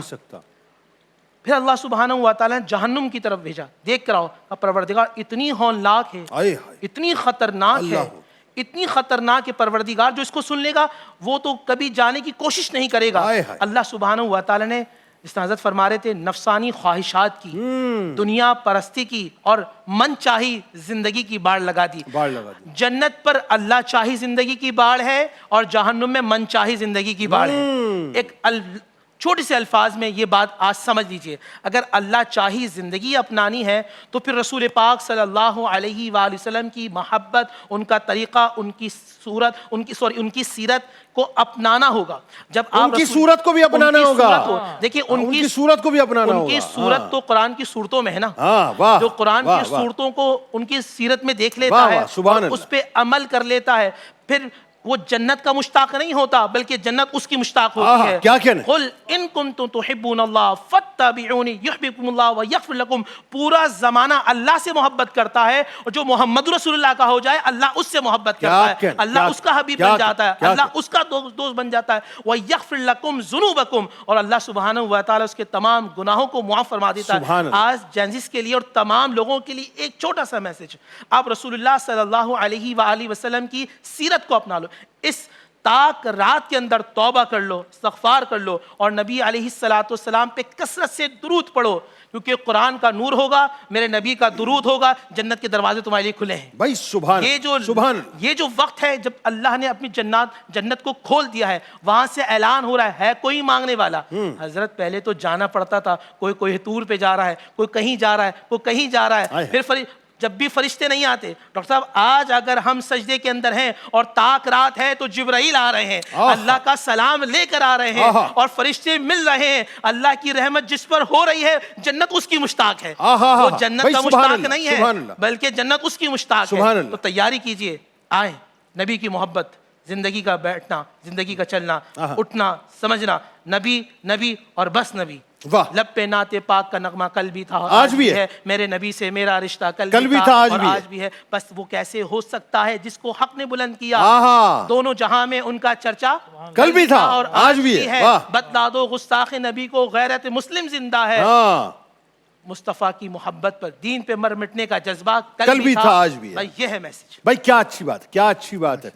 میں ایک روایت پڑھ رہا تھا ڈاکٹر صاحب کہ جنت کی ایسی جگہ جہاں پر کوڑا رکھا جائے دنیا و مافیا سے افضل ترین ہے، یعنی یہ پوری کائنات ایک طرف ہو گئی اور اللہ تعالیٰ نے مثال دی ہے کوڑے کی کہ کوڑا اگر وہاں پر رکھا جائے تو وہ اس سے زیادہ جو ہے افضل ترین ہے۔ ہم نے ایسا لگتا ہے کہ جنت کو فار گرانٹیڈ لے لیا ہے اور دنیا کو سب کچھ سمجھ لیا ہے۔ وہی بات آپ نے جو کہی کہ وہ جو ارد گرد اللہ تبارک و تعالیٰ نے اٹریکشنز رکھی ہیں، وہ اٹریکشنز ہمیں اتنا فیسینیٹ کرتی ہیں کہ ہم انہیں اٹریکشنز کے اندر جو ہے وہ مرتے چلے جاتے ہیں، نتیجہ یہ نکلتا ہے اپنے آپ کو جہنم کے نار کی جو اندر جھونک دیتے ہیں۔ لیکن اگر ہم یہ سمجھ لیں کہ اصل ہماری جو ڈیسٹینیشن ہے وہ جنت ہے، تو اس کے لیے تو پھر ہمیں محنت کرنی چاہیے نا، ذرا بتائیے اس بارے میں۔ اعوذ باللہ من الشیطان الرجیم، بسم اللہ الرحمن الرحیم۔ مولا صلی وسلم دائما ابدا علی حبیبک خیر الخلق کلہم، یا ربی بالمصطفیٰ بلغ مقاصدنا واغفر لنا ما بدایا واسع الکرم۔ حضرات علماء کرام نے قرآن کریم اور احادیث کے حوالے سے اور آپ نے اپنے ابتدائی کلام میں جنت کے حوالے سے کافی گفتگو کی ہے۔ میں ایک مفروضہ قائم کرتا ہوں، ٹھیک ہے، اور اس مفروضے پر حقائق کی تلاش کرتے ہیں، چونکہ وقت محدود ہے لیکن تلاش حق میں لمحہ لگتا ہے۔ بالکل ٹھیک، جو پا گیا سو اس کا سب کچھ ہو گیا، اور وہ ہے جس کے حضور ہو گئے اس کا زمانہ ہو گیا۔ مومن، متقی، خشیت والے، تضرع والے، راتوں کو جاگنے والے اور اپنے آپ کو توبہ کے دروازوں پر کھڑا پانے والے، کیا جنت کے طلب میں ہوتے ہیں یا حضور کے قدمین شریفین میں جگہ پانے کے لیے ان کی زندگیاں وقف ہوتی ہیں؟ کیا بات ہے، کیا بات ہے۔ حضرت صہیب رومی رحمۃ اللہ تعالی فرماتے ہیں کہ بخدا جنت دیکھی نہیں دیکھی اپنی جگہ پر ایمان و ایقان ہے، لیکن ہم نے تو مصطفیٰ کریم کو دیکھا ہے، وہ دل میں جگمگاتے ہیں، جنت کی کیا ضرورت ہے، ہر پل جنت میرے ساتھ ہے۔ مالک جنت کو دیکھ لیا۔ اب آپ آئیے کہ سوال یہ پیدا ہوتا ہے کہ یہ جو تقوی والے لوگ ہیں، جنت تو ان کی میراث ہے نا، بالکل ایسا، اور جو خشیت والے لوگ ہیں وہ جنت 70 دروازوں کے ساتھ الگ الگ طریقے سے پکارتی ہے، اور ہر دروازہ جو الگ الگ جنتوں کا ہے، اور کہیں جنت الماوا ہے کہ جنت النعیم ہے، اور فلاں فلاں بڑے اس کے سارے نام درجات میں موجود ہیں، 100 درجات ہیں۔ اچھا، اور اس کے بعد وہ جو 40 سے لے کر 70 سال کی جو مسافت ہے، ان سارے دروازوں سے آواز کیا آتی ہے؟ اے رب سے خوف کھانے والے، تو نے رب سے خوف نہیں، اصل میں رب کی محبت کو پا لیا تھا، کیونکہ تو نے حضور کی سیرت کو اپنی زندگی کا حصہ بنا کر کیا زندگی کو بنایا؟ تو نے یتیموں کے سروں پر ہاتھ رکھا۔ اللہ اکبر۔ یہ جنت پکار رہی ہے جناب۔ خازن کو پڑھ لیجئے، قرطبی کو پڑھ لیجئے، مدارک کو پڑھ لیجئے، حوالے دے رہا ہوں، ادھر ادھر کی باتیں نہیں ہو رہی۔ اور یہ عشق والے لوگ جنت کو سنتے نہیں ہیں، وہ تو حضور کو دیکھتے ہیں، حضور کو سنتے ہیں۔ ہائے ہائے ہائے۔ بھائی آپ مجھے بتلائیے، میں آج کے اس پل تک یہ کہہ رہا ہوں، آپ نے جنت دیکھی ہے؟ نہیں میں نے دیکھی. جنت دیکھی ہے؟ ہاں بھائی، مجھے ریاض پتا الجنہ ہے، میں جا کے جنت کیونکہ دیکھی ہے. بات اس یہ کا عشق والوں کی بات ہے نا. اس کا جواب عاشق دے سکتا ہے. عاشق ہی دے سکتے. جہاں میرے نبی گزر گئے وہی گزر گئے. وہی جنت، وہ مدینہ جنت ہے، وہ مکہ جنت ہے. بس بالکل میں یہی بات آپ سے عرض کرنا چاہتا تھا. میرے نبی گزر گئے، میرے نبی اپنے گھر سے نکل رہے ہیں، عید کا موقع ہے، ایک بچہ گندے کپڑوں میں کھیل رہا ہے. آئیے جنت دیکھیں، یوں اس طرف دیکھیں نا جنت. اور وہ گندا بچہ عجیب سی اس کی حالت، جا کے قریب کہتے ہیں بیٹا عید کا دن ہے، تم باہر کھیل رہے ہو، تمہارے کپڑے تم نے بدلے نہیں عید کے لیے. اس کی آنکھوں میں آنسو ہے، اشک بار آنکھوں سے حضور کی طرف دیکھ کر کہتا ہے یا رسول اللہ صلی اللہ علیہ وسلم میں کپڑے کیسے بدلتا، میرے لانے والا کوئی نہیں، میں تو یتیم ہوں. اللہ حضور بڑھ کر اس طریقے سے انہیں تو ہم سب یتیم ہیں. میں سچ بتاؤں جنید بھائی، ہم سب لاوارث ہیں، ہم سب فقراء ہیں، ہم سب اس غنی کامل کے سامنے ہمیشہ التجا کرتے ہیں کہ اپنی باہوں سے اپنے قدموں سے الگ نہ ہونے دیجیے، کیونکہ ہماری جنت تو آپ کے قدموں میں ہے، اس سے باہر کچھ بھی نہیں ہے. اور حضور نے فرمایا یوں سر پر ہاتھ رکھ کر کہ چلو، اور لے کر گھر چلے. آپ سے میں صرف ایک عرض کرتا چلوں، اگر آپ مجھے اجازت دیں. وہ بات صرف اتنی سی ہے کہ ہم قرابت داروں سے رشتہ داریاں نبھاتے ہیں؟ نہیں نبھاتے نا. ہم غریبوں کا حق ادا کرتے ہیں؟ نہیں کرتے. ہم زکوٰۃ دیتے ہیں؟ ہیلا تلاش کرتے ہیں؟ کیا ہم واقعی انصاف کر رہے ہیں؟ ہم اپنی زبان کو غیبت کے لیے ضرور استعمال کرتے ہیں، لیکن کبھی رب اور رسول کی محبت کے لیے کتنا استعمال کرتے ہیں؟ ہماری زندگیوں کے اندر جو رزق ہمیں ملتا ہے اس میں ہم جتنی آمیزش کر سکتے ہیں کرتے ہیں، اور اس کے باوجود بھی یہ کہتے ہیں کہ جنت مجھے ملے نہ ملے آسرا تو ہے. اچھا جناب چلیے، کعبے کو جس نگاہ سے آپ دیکھتے ہیں وہ نگاہ وہ لائیے نا جو سلف صالحین اولیاء کاملین نے اپنی نگاہوں سے کعبے سے مخاطب ہوتے ہوئے. حضرت معروف کرخی کا ایک جملہ نقل کر کے بات ختم کروں گا کہ معروف کرخی کہتے ہیں کہ کعبے سے مجھے رب کی شریعت کی آواز آتی ہے، لیکن قلب سے مجھے حضور کی محبت کی آواز آتی ہے. جب اس کا امتزاج ہوتا ہے تو جنت مجھے نظر آتی ہے جہاں حضور ہوتے ہیں اور ان کے اتباع میں ہوتا ہوں. بھائی کیا کہنے، سبحان اللہ سبحان اللہ. عمران سوروردی صاحب اس موقع پہ کون سا کلام پیش کر رہے ہیں؟ یہ دل تیری یادوں سے مہکتا ہی رہے گا. کیا بات، کیا بات. یہ دل تیری یادوں سے مہکتا ہی رہے گا. یہ دل تیری یادوں سے مہکتا ہی رہے گا. تیرا تھا یہ تیرا ہے، یہ تیرا ہی رہے گا. بھائی کیا بات، سبحان اللہ. اللہ کے محبوب کے ٹکڑوں پہ یہ آسی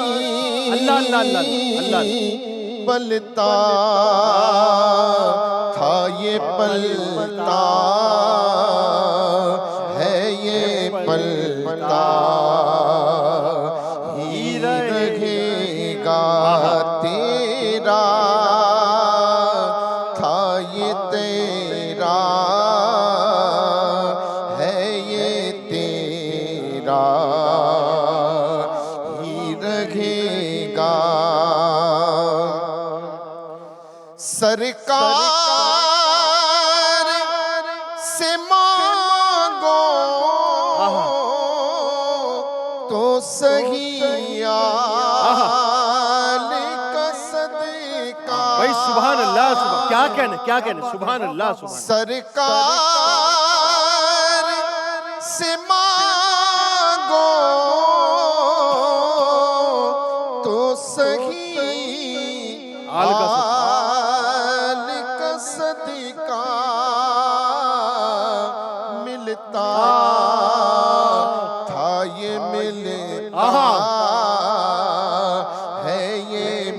ملتا ہی رہے گا بھائی، کیا بات ہے، ملتا ہی رہے گا. سبحان اللہ سبحان اللہ، کیا بات، سبحان اللہ. کیا لطف ہو سرکار مجھے حشر میں کہہ دے. اللہ اللہ اللہ اللہ، آمین آمین آمین. کیا لطف ہو سرکار مجھے حشر میں کہہ دے. میرا تھا یہ میرا ہے یہ میرا یہ رہے گا. آہا بھائی کیا کریں بھائی، دوبارہ آتا ہوں دوبارہ آتا ہوں. سبحان اللہ سبحان اللہ، کیا اچھا ہے کیا اچھا ہے. کیا لطف ہو سرکار مجھے حشر میں کہہ دے. میرا تھا یہ میرا ہے یہ میرا یہ رہے گا. آہا سبحان اللہ سبحان اللہ، کیا یہ کریں. دل تیری یادوں ماشاءاللہ. سے مہکتا ہی رہے گا. اللہ اکبر، سبحان اللہ سبحان اللہ سبحان اللہ. سمجھانا یہ چاہ رہے تھے عمران صاحب، دائیں بائیں ادھر ادھر مت ہونا. فرما دیا نا انما انا قاسم واللہ یعطی، تو جو کچھ بٹے گا ان کے در سے بٹے گا. اب رضوان سے دوستی تو جا کے بعد میں ہوگی نا، پہلے تو صاحب جنت جب اپروول دے دیں گے اس کے بعد رضوان سے رابطہ کرنا پڑے گا. تو رضوان منتظر ہوگا اس کا جو غلامی رسول کا طوق اپنے گلے میں پہن کے رکھے گا. اور جب سرکار یہ فرما دیں گے کہ میرا ہے یہ میرا اور میرا ہی رہے گا، تو پھر کسی اور کی ضرورت نہیں ہے. جنت کے دروازے آپ کے لیے ویسے ہی کھول دیے جائیں گے. ایک مختصر صفحے کے بعد سلسلے کو یہیں سے جوڑتے ہیں. رمضان پاکستان اللہ کا احسان ہے. رمضان پاکستان میں ان کی بخشش کے مقصد بھی زباں پر آیا نہیں. قربان میں ان کی بخشش کے مقصد بھی زباں پر آیا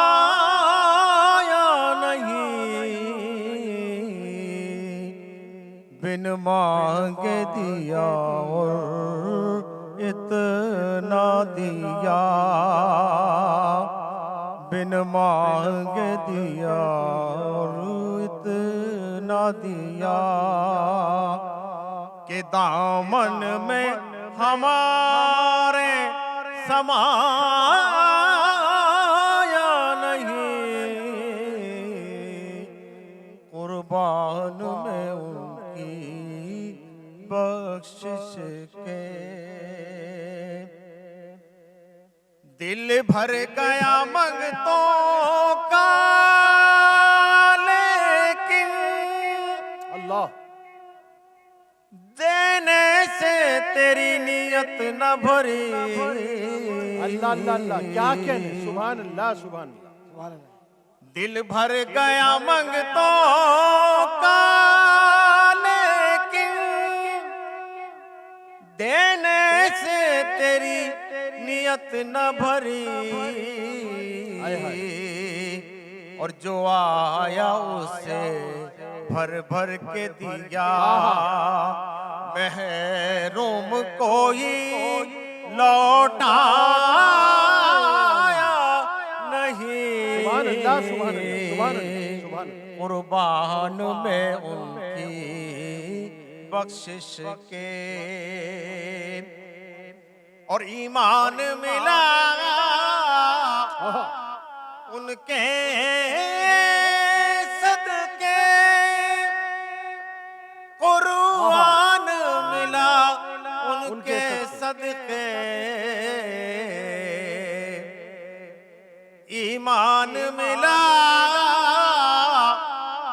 ان کے صدقے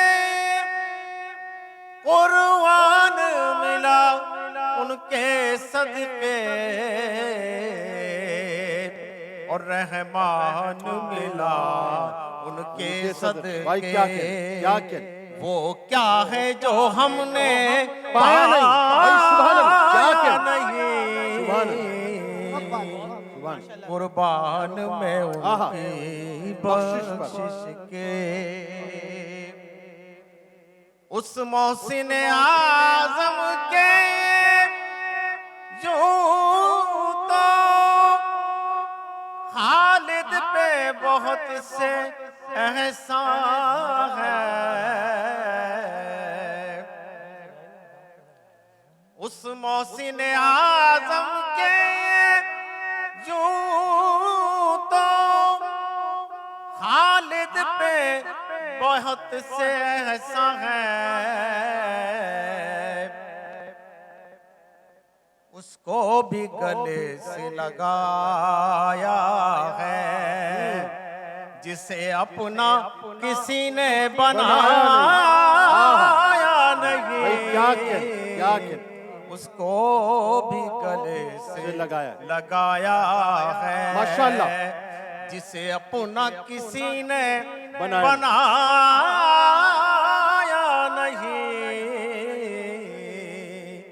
قربان میں ان کی بخشش کے، ماشاءاللہ، مقصد بھی زباں پر آیا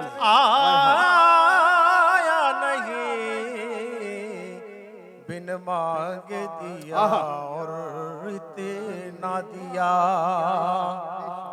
کہ دامن میں ہمارے سمایا نہیں۔ کیا کہنے، سبحان اللہ، ماشاءاللہ ماشاءاللہ ماشاءاللہ بزرگوار۔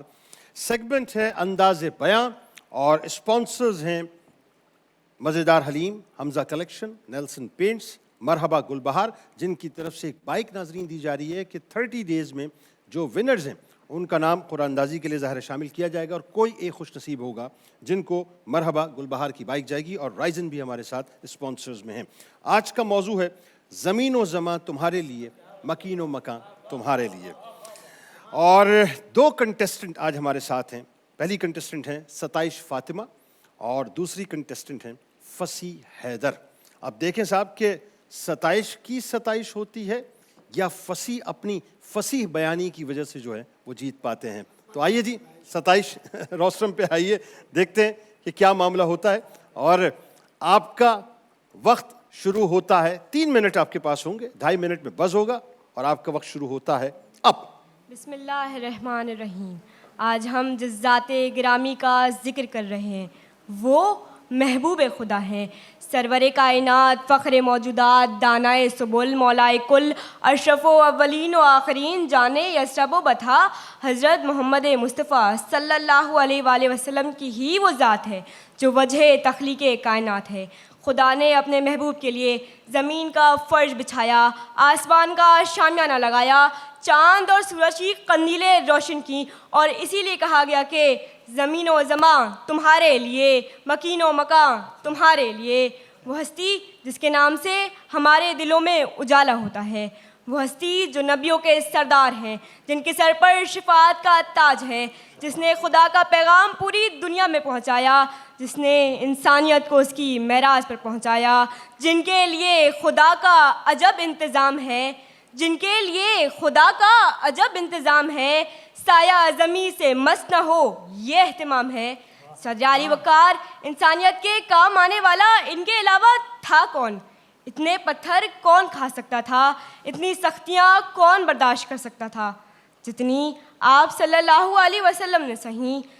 لوگوں نے بادشاہت اور دولت کی لالچ دے کر دیکھ لیا، قتل کی دھمکیاں دے کر دیکھ لیں، مگر خدا کا محبوب لوگوں کو سیدھا رستہ دکھاتا ہی رہا، جس نے عربوں کے وحشی معاشرے کو انسانیت کا رکھوالا بنایا۔ ایسا انقلاب ان کے علاوہ اور کون لا سکتا تھا؟ نام اس نور کا لیتی ہوں، پڑھیں سب صلوات، جس کی تعریف سے ممنوع ہے زبور و تورات، ہے مقرب پہ فرشتوں کو بھی حاصل نہیں بات، ان سے رتبے میں فزوتر ہے بس اللہ کی ذات، شافع روزے جزا ان کے سوا اور نہیں، شافع روزے جزا ان کے سوا اور نہیں، انبیاء میں کوئی محبوب خدا اور نہیں۔ شکریہ۔ بہت شکریہ آپ کا ستائش فاطمہ۔ اور اب میں گزارش کروں گا فصیح حیدر سے تشریف لائیں۔ جب عدم کے سناٹے میں امر الہی کن کی صدا گونجی تو وجود کی ہر لہر کا رخ ایک مرکز کی طرف تھا علی وقار، وہ مرکز جسے قرآن نے وما ارسلناک الا رحمت للعالمین میں رحمت کل کائنات قرار دیا، کہ یہ کائنات کی تخلیق محض مادی ترتیب نہیں بلکہ مقصدی ترتیب ہے، کہ وقت کی ڈور اس لیے دراز ہوئی تاکہ وہ اس ساعت ولادت کی گواہی دے، اور مکان اس لیے بچھا کہ قدم مصطفیٰ صلی اللہ علیہ وآلہ وسلم کی نسبت سے شرف پائے۔ گویا افلاک کی گردش بھی اسی نسبت کی امی ہے، کہ غار حرا سے لے کر معراج کی رفعت تک یہ سارا سفر اس سچ کی تفسیر ہے کہ زمین و زمان تمہارے لیے، مکین و مکاں تمہارے لیے، زمین و زمان تمہارے لیے، مکین و مکاں تمہارے لیے، کہ جب کائنات کی ہر شے اپنی گردش اور ہر لمحہ اپنی سمت تلاش کرتا ہے تو یہ روشن حقیقت واضح ہوتی ہے کہ زمین اور زمان، مکین اور مکان سب اس ایک محور کے لیے ہیں علی وقار۔ کیا عام الفیل کے پرندے جو خانہ کعبہ کی حفاظت کے لیے اترے زمین کے ہر ذرے کو آپ کی قربت کا گواہ نہ بنا دیا؟ کیا غار حرا کی تنہائی اور پہلی وحی کی صدا جو پوری انسانیت کے لیے روشنی کا سبب بنی وقت کی ہر گھڑی کو اسی محور کے گرد نہ گھمایا؟ کیا مدینہ کی فضاؤں میں مواخات کا رشتہ، مدینہ کی فضاؤں میں مواخات کا رشتہ مسجد نبوی کی بنیاد اور قبروں کی ایسے صفحے جو صدیوں بعد بھی دلوں کو متوجہ کرتی ہیں، زمین و زمان کو اس نور کے لیے منور نہ کرتی؟ کیا معراج کے سفر میں آسمان کے کھلتے دروازے، شب اسرا اور فرشتوں کی سلامی زمین و زمان کی گردش کو، زمین و زمان کی تقدیر کو ثابت نہیں کرتی؟ کیا حجۃ الوداع کے موقع پر مساوات کا درس، درود و سلام کی درود و سلام کی صدائیں اور قرآن کی تعلیم زمین و زمان کے ہر گوشے کو منور نہیں کرتی؟ تو جناب والا ہر واقعہ، ہر دور، ہر حقیقت اس بات کی گواہی دیتی ہے کہ زمین و زمان تمہارے لیے، مکین و مکاں تمہارے لیے، چنین و چنا تمہارے لیے، بنے دو جہاں تمہارے لیے، دہن میں زباں تمہارے لیے، جسم میں ہے جاں تمہارے لیے، ہم آئے یہاں تمہارے لیے، اٹھے بھی وہاں تمہارے لیے، ہم آئے یہاں تمہارے لیے، اٹھے بھی وہاں تمہارے لیے۔ شکریہ۔ بہت اچھا آغاز کیا تھا آپ نے۔ It was really very very impressive, but unfortunately جو آپ کو کیری آن کرنا چاہیے تھا میرے حساب سے وہ کر نہیں پائے، لیکن آپ کی ڈیلیورنس، آپ کا زیرو بم، الفاظ پہ grip, it was really marvellous, اس میں کوئی دوسری رائے نہیں ہے۔ ستائش فاطمہ نے لائق ستائش گفتگو کی، اور فصیح حیدر صاحب نے بہت اچھا اسٹارٹ کیا، لیکن اس کے بعد انہوں نے بعض جگہ پہ جہاں تھمبل کیا جو لفظ آیا بول دیا، وہ سمجھ نہیں پا رہے تھے کہ کیا کریں، کہ اس جملے کا ردم کیا تھا، جو لفظ آیا بول دیا۔ بالکل ایسا ہے، بالکل ایسا، ٹھیک ہے نا۔ تو بہرحال فائنلی آپ کا کیا؟ فائنلی بہرحال جو ہے ہمارے نزدیک تو جو ہے وہ استاد محترم بتائیں گے میرے خیال میں، یونانی میں سناؤ، لیکن آپ بتا دیجیے، وقت پریسائز ہے، آپ اپنا ویو بتا دیں۔ ستائش، ٹھیک، آپ کیا؟ ستائش کی ستائش ہے آپ کی طرف سے سر، آپ کوئی کامنٹ پلیز؟ میں تو ساتھ ہی ساتھ ہوں، اجماع امت ہے۔ کیا بات ہے سر، یہ ستائش فاطمہ ماشاءاللہ، ویسے بھی فاطمہ کی ستائش کے بعد تو حیدر کرار وسیع خوش ہو جائیں گے. کیا بات ہے بھائی, یہ جملہ ہے نا کمال, کہ یوں کہیے کہ فصیح حیدر کی بارگاہ میں اگر فاطمہ کی ستائش ہو سلام اللہ علیہ السلام, تو پھر سمجھ لیجئے دنیا بھی بن گئی اور آخرت بھی بن گئی. بالکل ایسا ہی ہے جی, اور حضور بھی راضی, علی بھی راضی, آل بھی راضی. ان کے والدین کو مبارک ہو کہ نام کتنے چھانٹ کر رکھے. ہاں میں وہی کہہ, ایک فصیح علی ہے, میں وہی تو کہہ رہا ہوں, اس کو فصاحت ہے علی, اور ایک فاطمہ کی ستائش. کیا اچھا ہے, آپ دونوں کو بہت مبارک. لیکن اگین وہی بات, بیٹا دونوں ماشاءاللہ بہت اچھے تھے, لیکن تھوڑی اور محنت کریں گے انشاءاللہ, تھوڑی اور محنت, تو آپ دونوں بہت کمال مقرر انشاءاللہ بنیں گے. آپ کا نام لکی ڈرا میں جائے گا. دعا کیجئے کہ اب چونکہ آپ 27 فاطمہ ہیں تو سیدہ کائنات کی بارگاہ میں 2 نفل پیش کیجئے, ہو سکتا ہے آپ کا نام آ جائے انشاءاللہ. اچھا جی, آئیے کلام پیش کرواتے ہیں. عمران بھائی, میرا من کر رہا ہے, جیسے آپ نے پہلے میری ایک فرمائش پوری کی, میں چاہتا ہوں کہ پنجابی کلام ہو جائے, کیونکہ خاص طور پہ ہمارا یہ جو پنجاب کا ایریا ہے نا, یہ بہت دیکھتا ہے ہماری ٹرانسمیشن ماشاءاللہ. اور مجھے کل بھی فیڈ بیک آیا تھا کہ جنید بھائی کوئی پنجابی کلام تو شامل کیجئے پلیز. بہت ہی خوبصورت کلام پیر مہر علی شاہ صاحب. سبحان اللہ.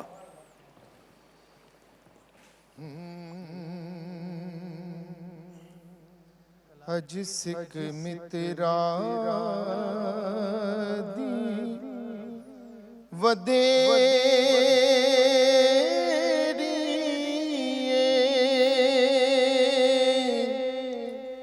کیوں دلڑی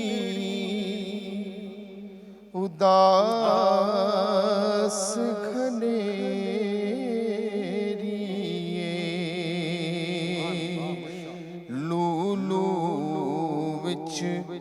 شوق چنگیری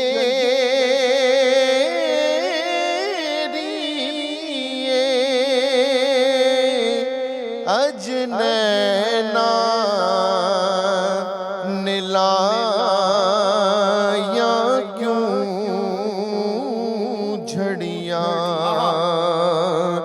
لولو وچ شوق چنگیری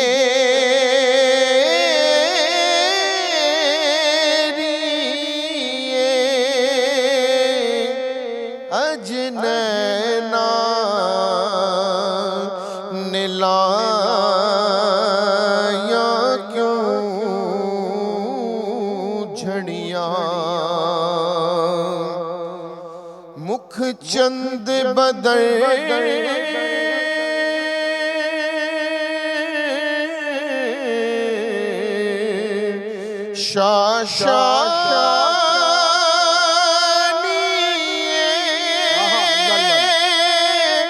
مت چمک دی لاٹ نورانی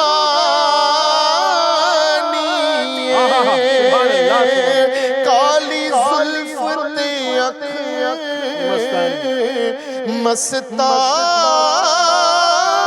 مستانی مخمور اکھیں مد بھریاں سبحان اللہ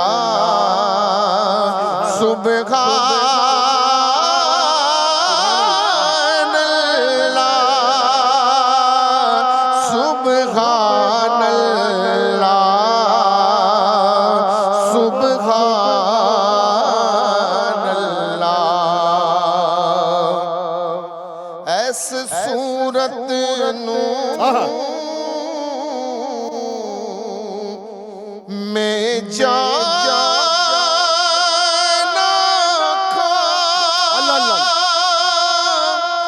جانا کھا کہ جان جہانا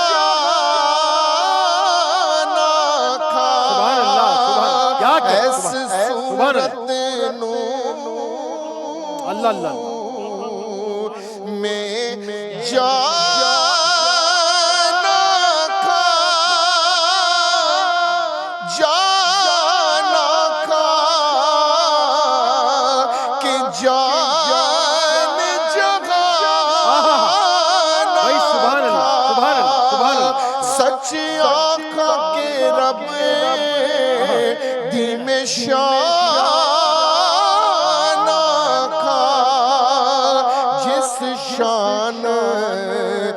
شانہ سب بڑھیا سبحان اللہ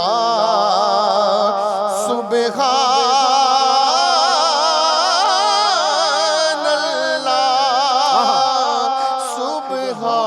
اللہ سبحان اللہ سبحان اللہ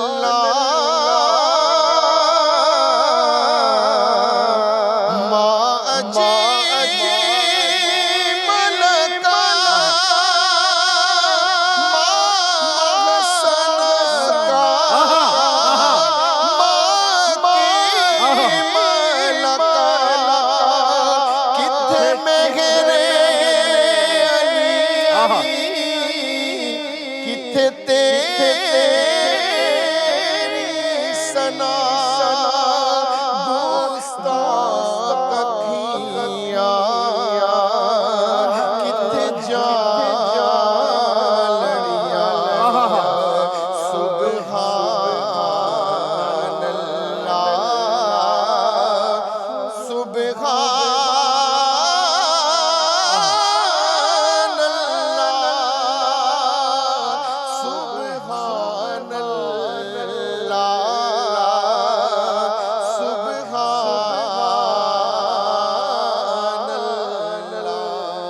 سبحان اللہ سبحان اللہ سبحان اللہ سبحان اللہ ماشاء اللہ ماشاء اللہ سلامت رہیے ماشاء اللہ ماشاء اللہ.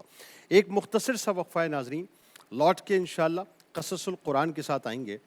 اور کل آپ جانتے ہیں کہ یوسف علیہ السلام کے قصے میں ایک موقع آ گیا تھا جہاں زلیخا نفسانی خواہشات کی اسیری میں یوسف علیہ السلام پر اٹیمپٹ کرتی ہیں, اور یوسف علیہ السلام اس وقت ظاہر ہے اللہ کی مدد سے اس اٹیمپٹ سے بچ نکلتے ہیں.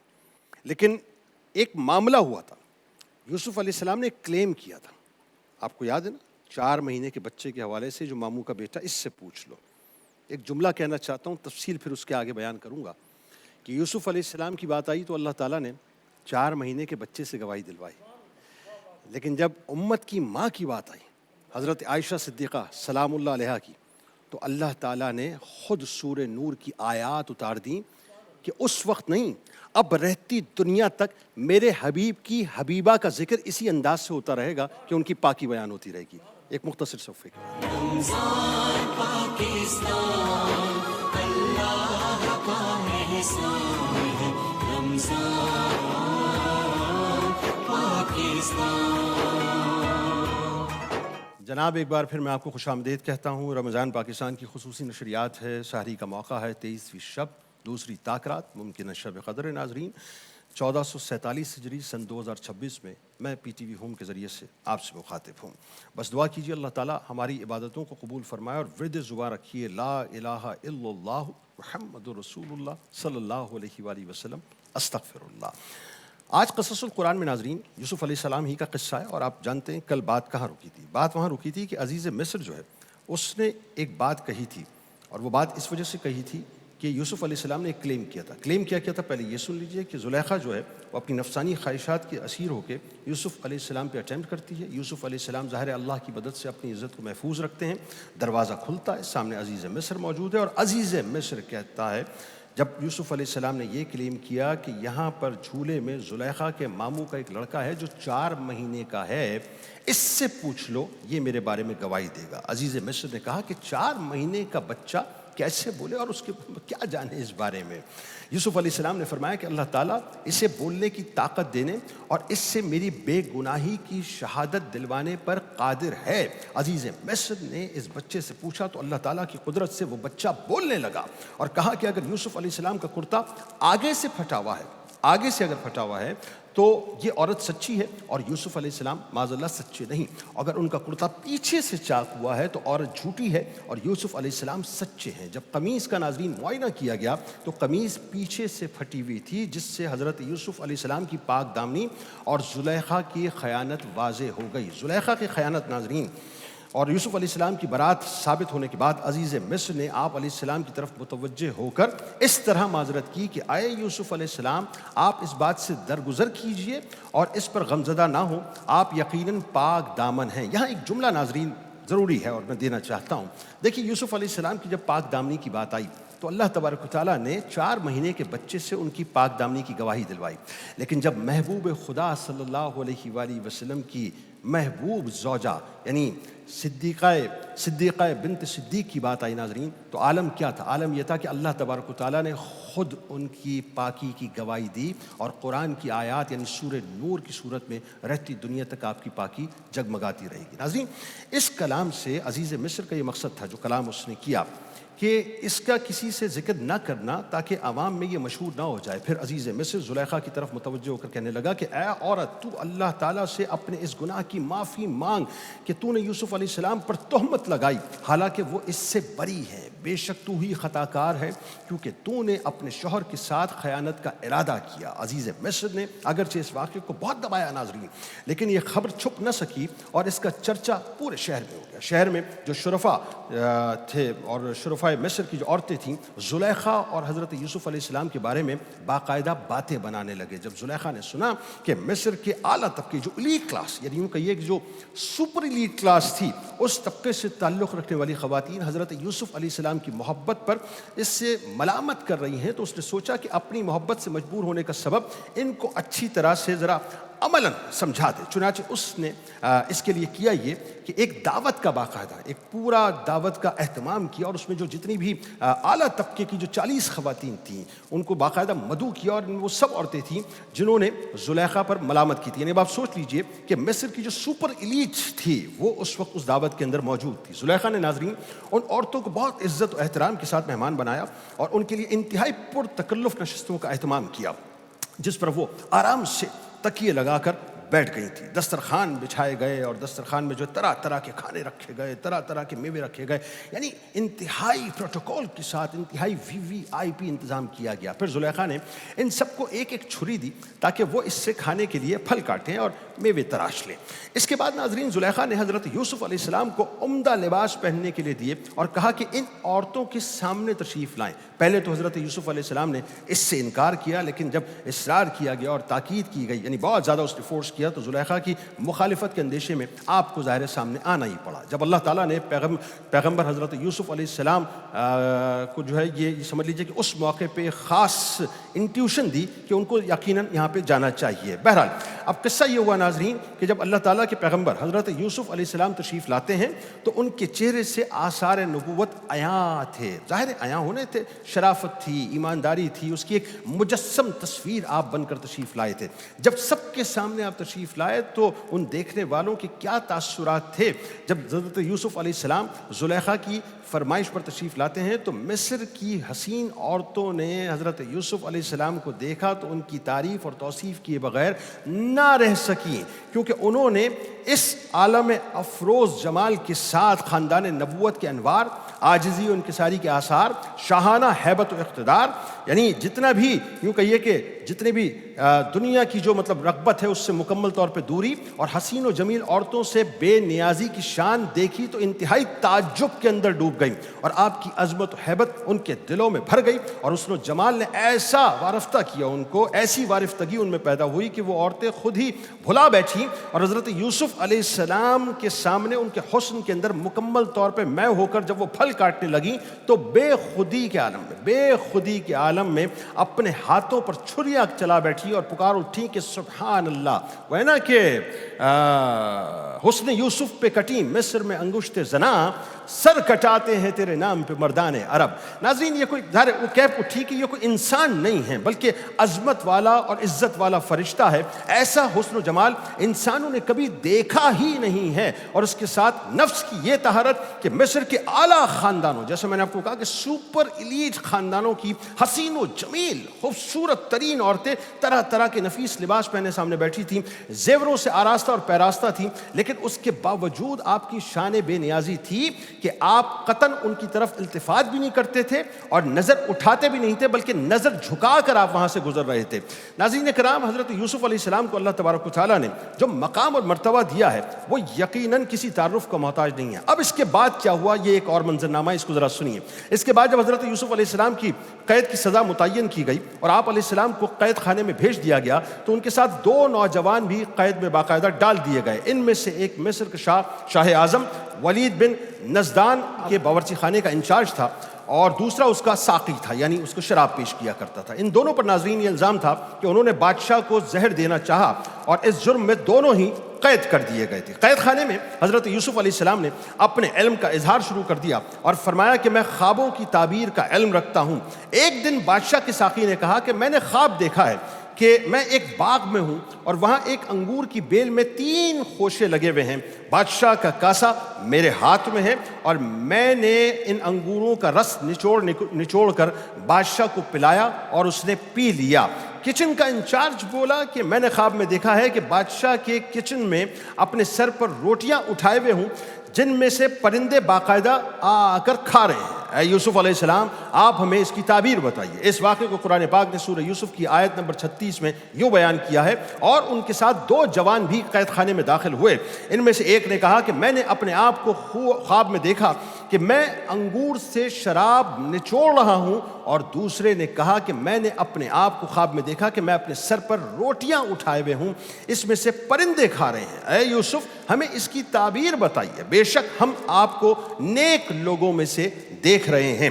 ان 2 لوگوں نے ناظرین خواب تو نہیں دیکھا تھا، سمجھ رہے ہیں آپ بات، خواب تو نہیں دیکھا تھا، لیکن یوسف علیہ السلام سے یہ کہنے لگے کہ ہم نے یہ خواب دیکھے ہیں، لہٰذا ہمیں تعبیر بتائیے۔ حضرت یوسف علیہ السلام نے انہیں تعبیر بتانے سے پہلے بڑے مؤثر اور مدلل انداز میں اللہ کی توحید کی دعوت دی اور فرمایا کہ اللہ تبارک و تعالیٰ کی وحدانیت کا اقرار کرو، اس کے سوا کسی کی عبادت نہ کرو۔ توحید و ایمان کی دعوت کے بعد ناظرین حضرت یوسف علیہ السلام نے ان کے خوابوں کی تعبیر بیان کرتے ہوئے فرمایا کہ اے قید خانے کے 2 ساتھیوں، تم میں ایک یعنی بادشاہ کو شراب پلانے والا تو اپنے عہدے پر بحال کیا جائے گا اور پہلے کی طرح بادشاہ کو شراب پلائے گا، اور 3 خوشے جو خواب میں بیان کی گئے ان سے مراد 3 دن ہیں، وہ اتنے ہی دن قید خانے میں رہے گا، پھر بادشاہ اسے بلا لے گا اور جہاں تک دوسرے شاہی باورچی کا تعلق ہے تو اسے سولی پر لٹکا دیا جائے گا، پھر پرندے اس کا سر کھا لیں گے۔ حضرت عبداللہ ابن مسعود رضی اللہ تعالیٰ عنہ فرماتے ہیں کہ تعبیر سن کر ان دونوں نے حضرت یوسف علیہ السلام سے کہا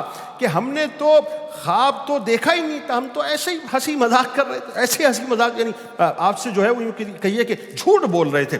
حضرت یوسف علیہ السلام نے فرمایا کہ اس کام کا فیصلہ ہو چکا ہے، جس کے بارے میں تم نے پوچھا تھا اور جو میں نے کہہ دیا وہ ضرور واقع ہوگا۔ یعنی اس کا مطلب یہ ہے کہ وہ خواب انہوں نے جھوٹا گڑھا تھا، لیکن چونکہ تعبیر حضرت یوسف علیہ السلام سے پوچھی، حضرت یوسف علیہ السلام نے تعبیر بتلا دی اور فرما دیا ساتھ ساتھ کہ اب جو میں نے کہہ دیا ہے وہ ہو کر رہے گا، تم نے خواب دیکھا ہو یا نہ دیکھا ہو، اب یہ حکم اٹل ہے۔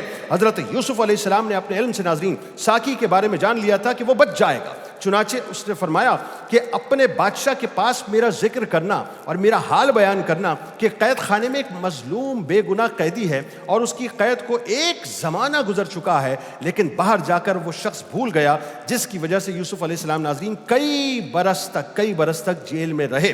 کچھ مدت گزرنے کے بعد جب حضرت یوسف علیہ السلام کو قید سے نکالنا اللہ تبارک و تعالیٰ کو منظور ہوا، کیونکہ ہر کام ناظرین یہ ذہن میں رکھیے اللہ ہی کے اذن سے ہوا کرتا ہے، لیکن نبی کی شان یہ ہے، نبی ہمیں یہ بتلا رہے ہیں کہ ہمیں صبر کے ساتھ، استقامت کے ساتھ اللہ کی رضا پر راضی رہتے ہوئے اللہ کے حکم کا انتظار کرنا چاہیے، کبھی بھی جلد بازی یعنی عجلت نہیں کرنی چاہیے۔ بہرحال کچھ مدت گزرنے کے بعد جب حضرت یوسف علیہ السلام کو قید سے نکالنا اللہ تعالیٰ کو منظور ہوا تو اس کی صورت یہ بنی ناظرین کہ مصر کے شاہ اعظم ریان بن ولید نے ایک عجیب و غریب خواب دیکھا جس سے اس کو بہت پریشانی ہوئی۔ تعبیر بیان کرنے والوں کو جمع کر کے اس نے اپنا خواب بیان کیا اور اس نے تعبیر پوچھی، انہوں نے جواب دیا کہ یہ جھوٹا خواب ہے اور ہمیں اس کی تعبیر معلوم نہیں۔ بادشاہ کے اس خواب کو قرآن مجید نے سورہ یوسف کی آیت نمبر 43 میں اور 44 میں یوں بیان کیا ہے. اور ایک روز بادشاہ نے کہا کہ میں نے خواب میں 7 موٹی تازی گائے دیکھی ہیں, انہیں 7 دبلی پتلی گائے کھا رہی ہیں, اور 7 سبز خوشے دیکھے ہیں اور دوسرے 7 ہی خشک. اے درباریوں, مجھے میرے خواب کا جواب بیان کرو اگر تم خواب کی تعبیر جانتے ہو. انہوں نے کہا یہ پریشان خوابیں ہیں اور ہم پریشان خوابوں کی تعبیر نہیں جانتے. ساقی ناظرین وہاں پر موجود تھا. اب ذہن میں رہے منظرنامہ پھر میں تبدیل کر رہا ہوں اور آپ کو لے کے جا رہا ہوں اس قید خانے کی طرف. وہاں پر ایک ساقی تھا جس کو یوسف علیہ السلام نے بتلایا تھا کہ میں خوابوں کی تعبیر بتاتا ہوں اور جا کر جو ہے وہ اپنے بادشاہ کو بتانا, اور جا کے بھول گیا اور برسوں تک بھولا رہا. اب اللہ تعالیٰ کو چونکہ منظور تھا تو اب وہ پوری سمجھ لیجئے کہ آپ کے باہر تشریف لانے کی ایک باقاعدہ قدرت کی طرف سے بنت ہو رہی ہے.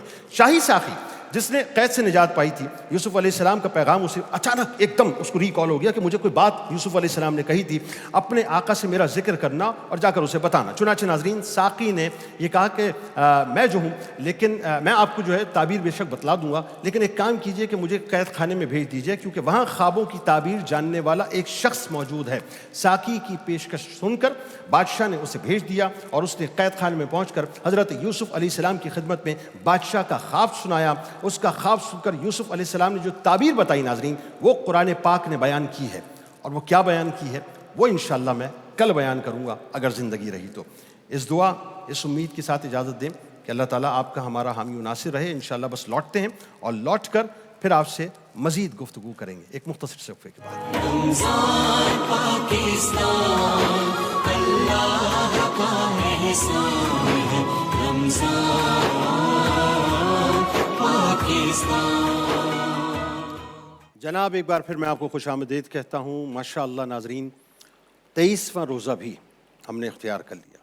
اللہ تبارک و تعالیٰ سے دعا ہے پروردگار ہماری عبادتوں کو اپنی بارگاہ میں مقبول فرمائے. بس ایک گزارش جو میں ہمیشہ کرتا ہوں کہ لا الہ الا اللہ محمد رسول اللہ صلی اللہ علیہ وآلہ وسلم استغفر اللہ, یہ تسبیح بس زبان پہ جاری رکھیے اور اللہ سے اس کی رحمتیں مانگتے رہیے. ہمارے ساتھ کراچی کے معروف ثناخواں جناب شعیب امیر صاحب موجود ہیں.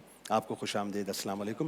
چونکہ یہ جاتے جاتے لمحات ہیں ناظرین تو ہم نے سوچا کہ کیوں نہ ہم نعت پڑھتے پڑھتے اس رات کو رخصت کریں. جی بسم اللہ فرمائیے.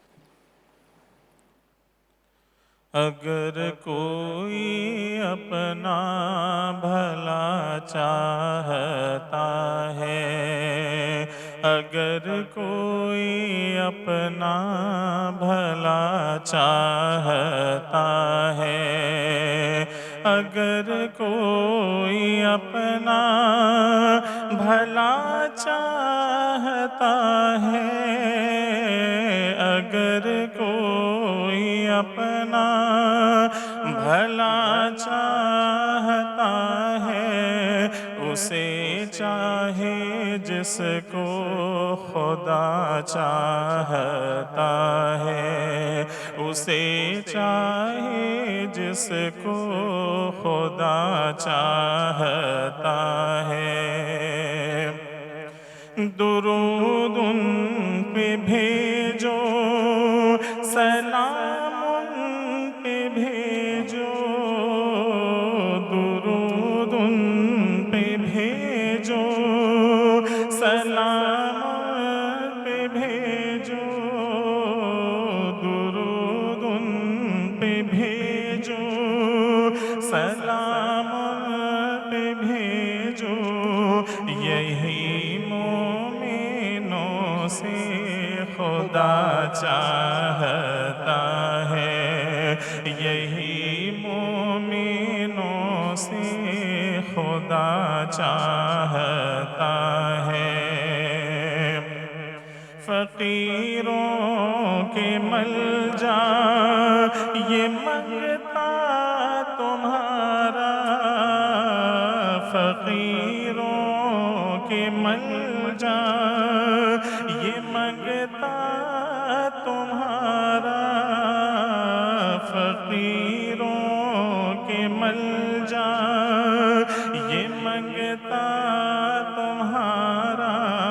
مدینے میں تھوڑی سی جا چاہتا ہے, مدینے میں تھوڑی سی جا چاہتا ہے, اگر کوئی اپنا بھلا چاہتا ہے، خدا کی رضا مصطفیٰ چاہتے ہیں، خدا کی رضا مصطفیٰ چاہتے ہیں، خدا مصطفیٰ کی رضا چاہتا ہے، خدا مصطفیٰ کی رضا چاہتا ہے، اگر کوئی اپنا بھلا چاہتا ہے۔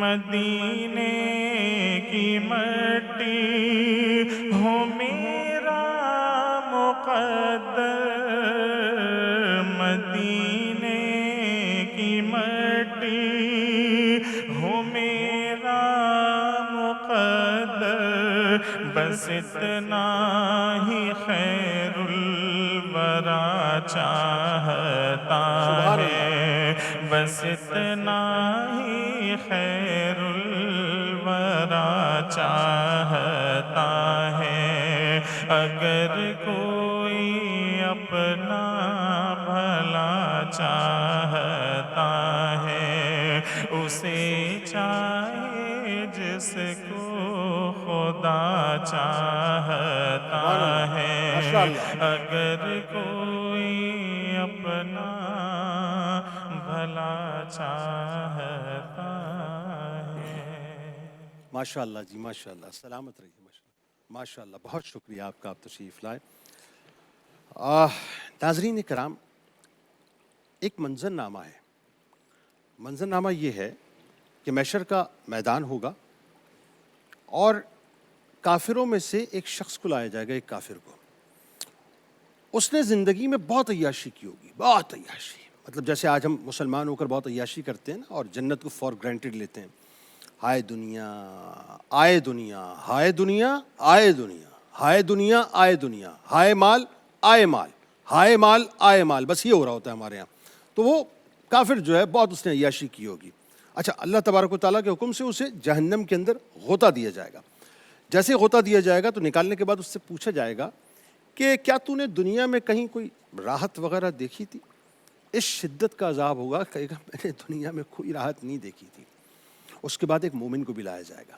اب مومن کا سن لیجئے، بڑا کمال معاملہ ہے۔ مومن کو جو ہے وہ جنت کے اندر غوطہ دیا جائے گا، اور جیسے ہی غوطہ دے کے باہر نکالا جائے گا تو اس سے بھی یہ سوال کیا جائے گا کہ کیا تو نے دنیا میں، کیونکہ مومن دنیا میں تکالیف میں رہتا ہے نا، قید خانے میں رہتا ہے، سرکار کی حدیث پاک ہے نا، تو تکالیف میں رہا ہوگا تو پوچھا جائے گا کیا تو نے دنیا میں تکلیفیں دیکھی تھی؟